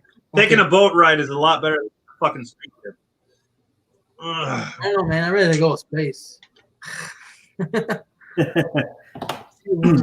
So so I got mine ranked right now. I just have to rearrange some a little bit. Okay. So I picked number 8. Rob picked Jason X, and you picked 8. All right. I still like it. It's got a lot of flaws. Yeah. All right. My number 11 is Freddy vs. Jason. That's your number 11? Yeah. Rob? You. Mine is the same. Freddy vs. Jason. Cool. Same thing with me. Same thing? Yep. Cool. So we all picked Freddy vs. Jason.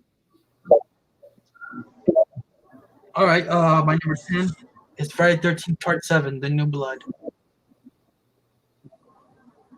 That's your Your 10. Number 10 for me is the remake. Damn. number 10 for me. Yeah. Part 9. Jason Goes to Hell. Okay. Yeah. All right. My number 9 is Jason X. That's mine as well. Okay. Rob? My number 9 is Jason Goes to Hell. Okay. Yeah. All right. Number 8 for me, Friday 13th Part 5, A New Beginning. What are we on number 9? Number 8. Oh, sorry, I'm losing count here. Yeah. 12, 11. Keep up, Thomas. 12, 11. Yeah. Number 8 for me, Part 5. Number 8 is for me, Part 7. Okay. For me, it's Part 8. Okay. I see what you're doing here. You same number, same ranking. All right. My number 7, Friday 13th Part 2. That's your number 7? Yeah. Wow, that's pretty low. My number 7. Man. My number 7, the original. Oh wow, that's long. All right. Number 7 for me is Part 7. Okay. You did it again. All right. My number 6, Friday 13th, the final chapter, aka Friday 13th Part 4. That's your number 6? Yeah, number 6. Yeah. My number 6 is Part 5. Okay, cool. Rob? That's my number 6 as well. Okay. Now we're getting into the top 5. Top 5. This is the controversial one. My number 5, Jason Goes to Hell. Okay. Huh. My number 5, the remake. All right. Number 5 for me is Part 1. Okay.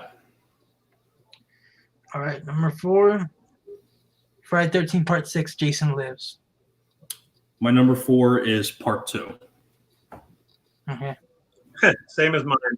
It's mine too. All right. Number 3, Friday 13th, 2009.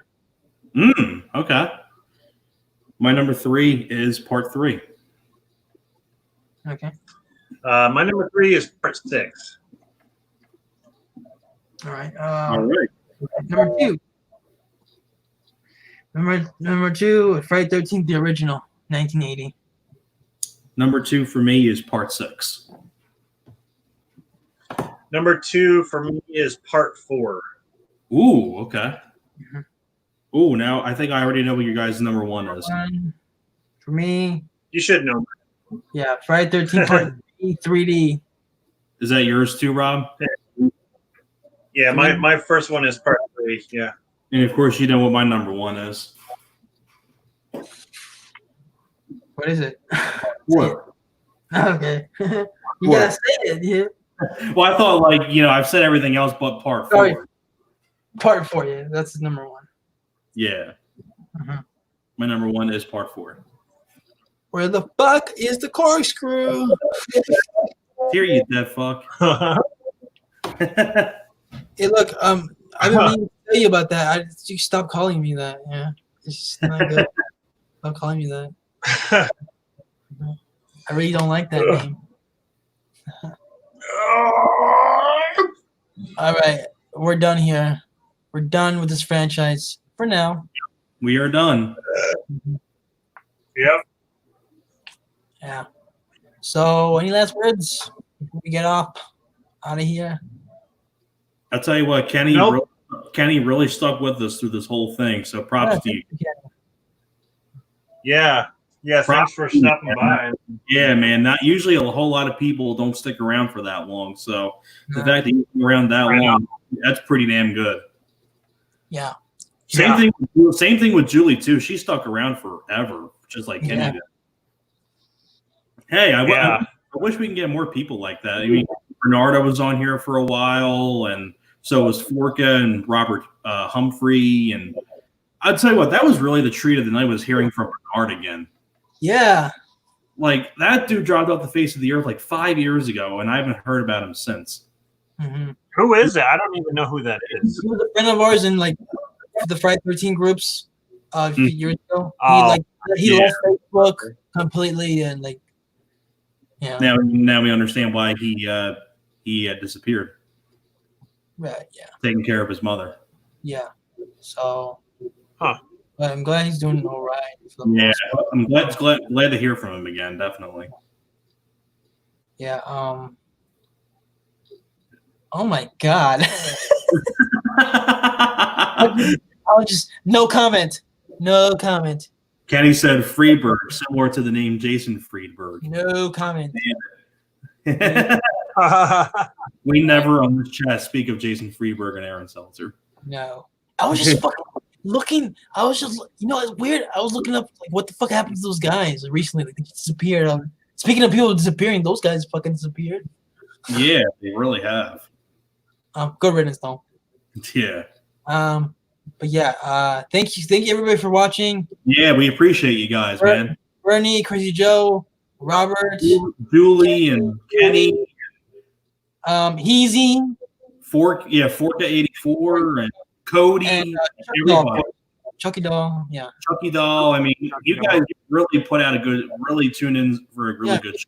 Surprises tonight, Yeah, this was probably the longest amount of comments that we've gotten on a stream, and probably in the whole episodes we've done. This and the last show. Yeah, exactly. So that's cool. And they say no one watches our stuff. Hope you guys enjoyed. Our discussions here. Yeah, well, surprisingly enough, we didn't get Sean Urshan or something like that popped in here once in a while. Well, really. Because I know Sean Urshan usually pops in once in a while in our streams. Yeah. But he's doing his own stream now, so maybe he's busy. I don't know. Yeah. Yeah. Thanks for watching. We'll be back. You guys, man. And hopefully it's gonna be the Karate Kid series. Yeah, let's hope so. That's one in the cards coming up. Yeah, it'll be really fun. Yeah. What do you think we would do after Karate Kid? We'll see. I don't want to. I don't want to set up too much things. It's not done up justice here. Okay. All right. Thank you guys, and everyone have a good night.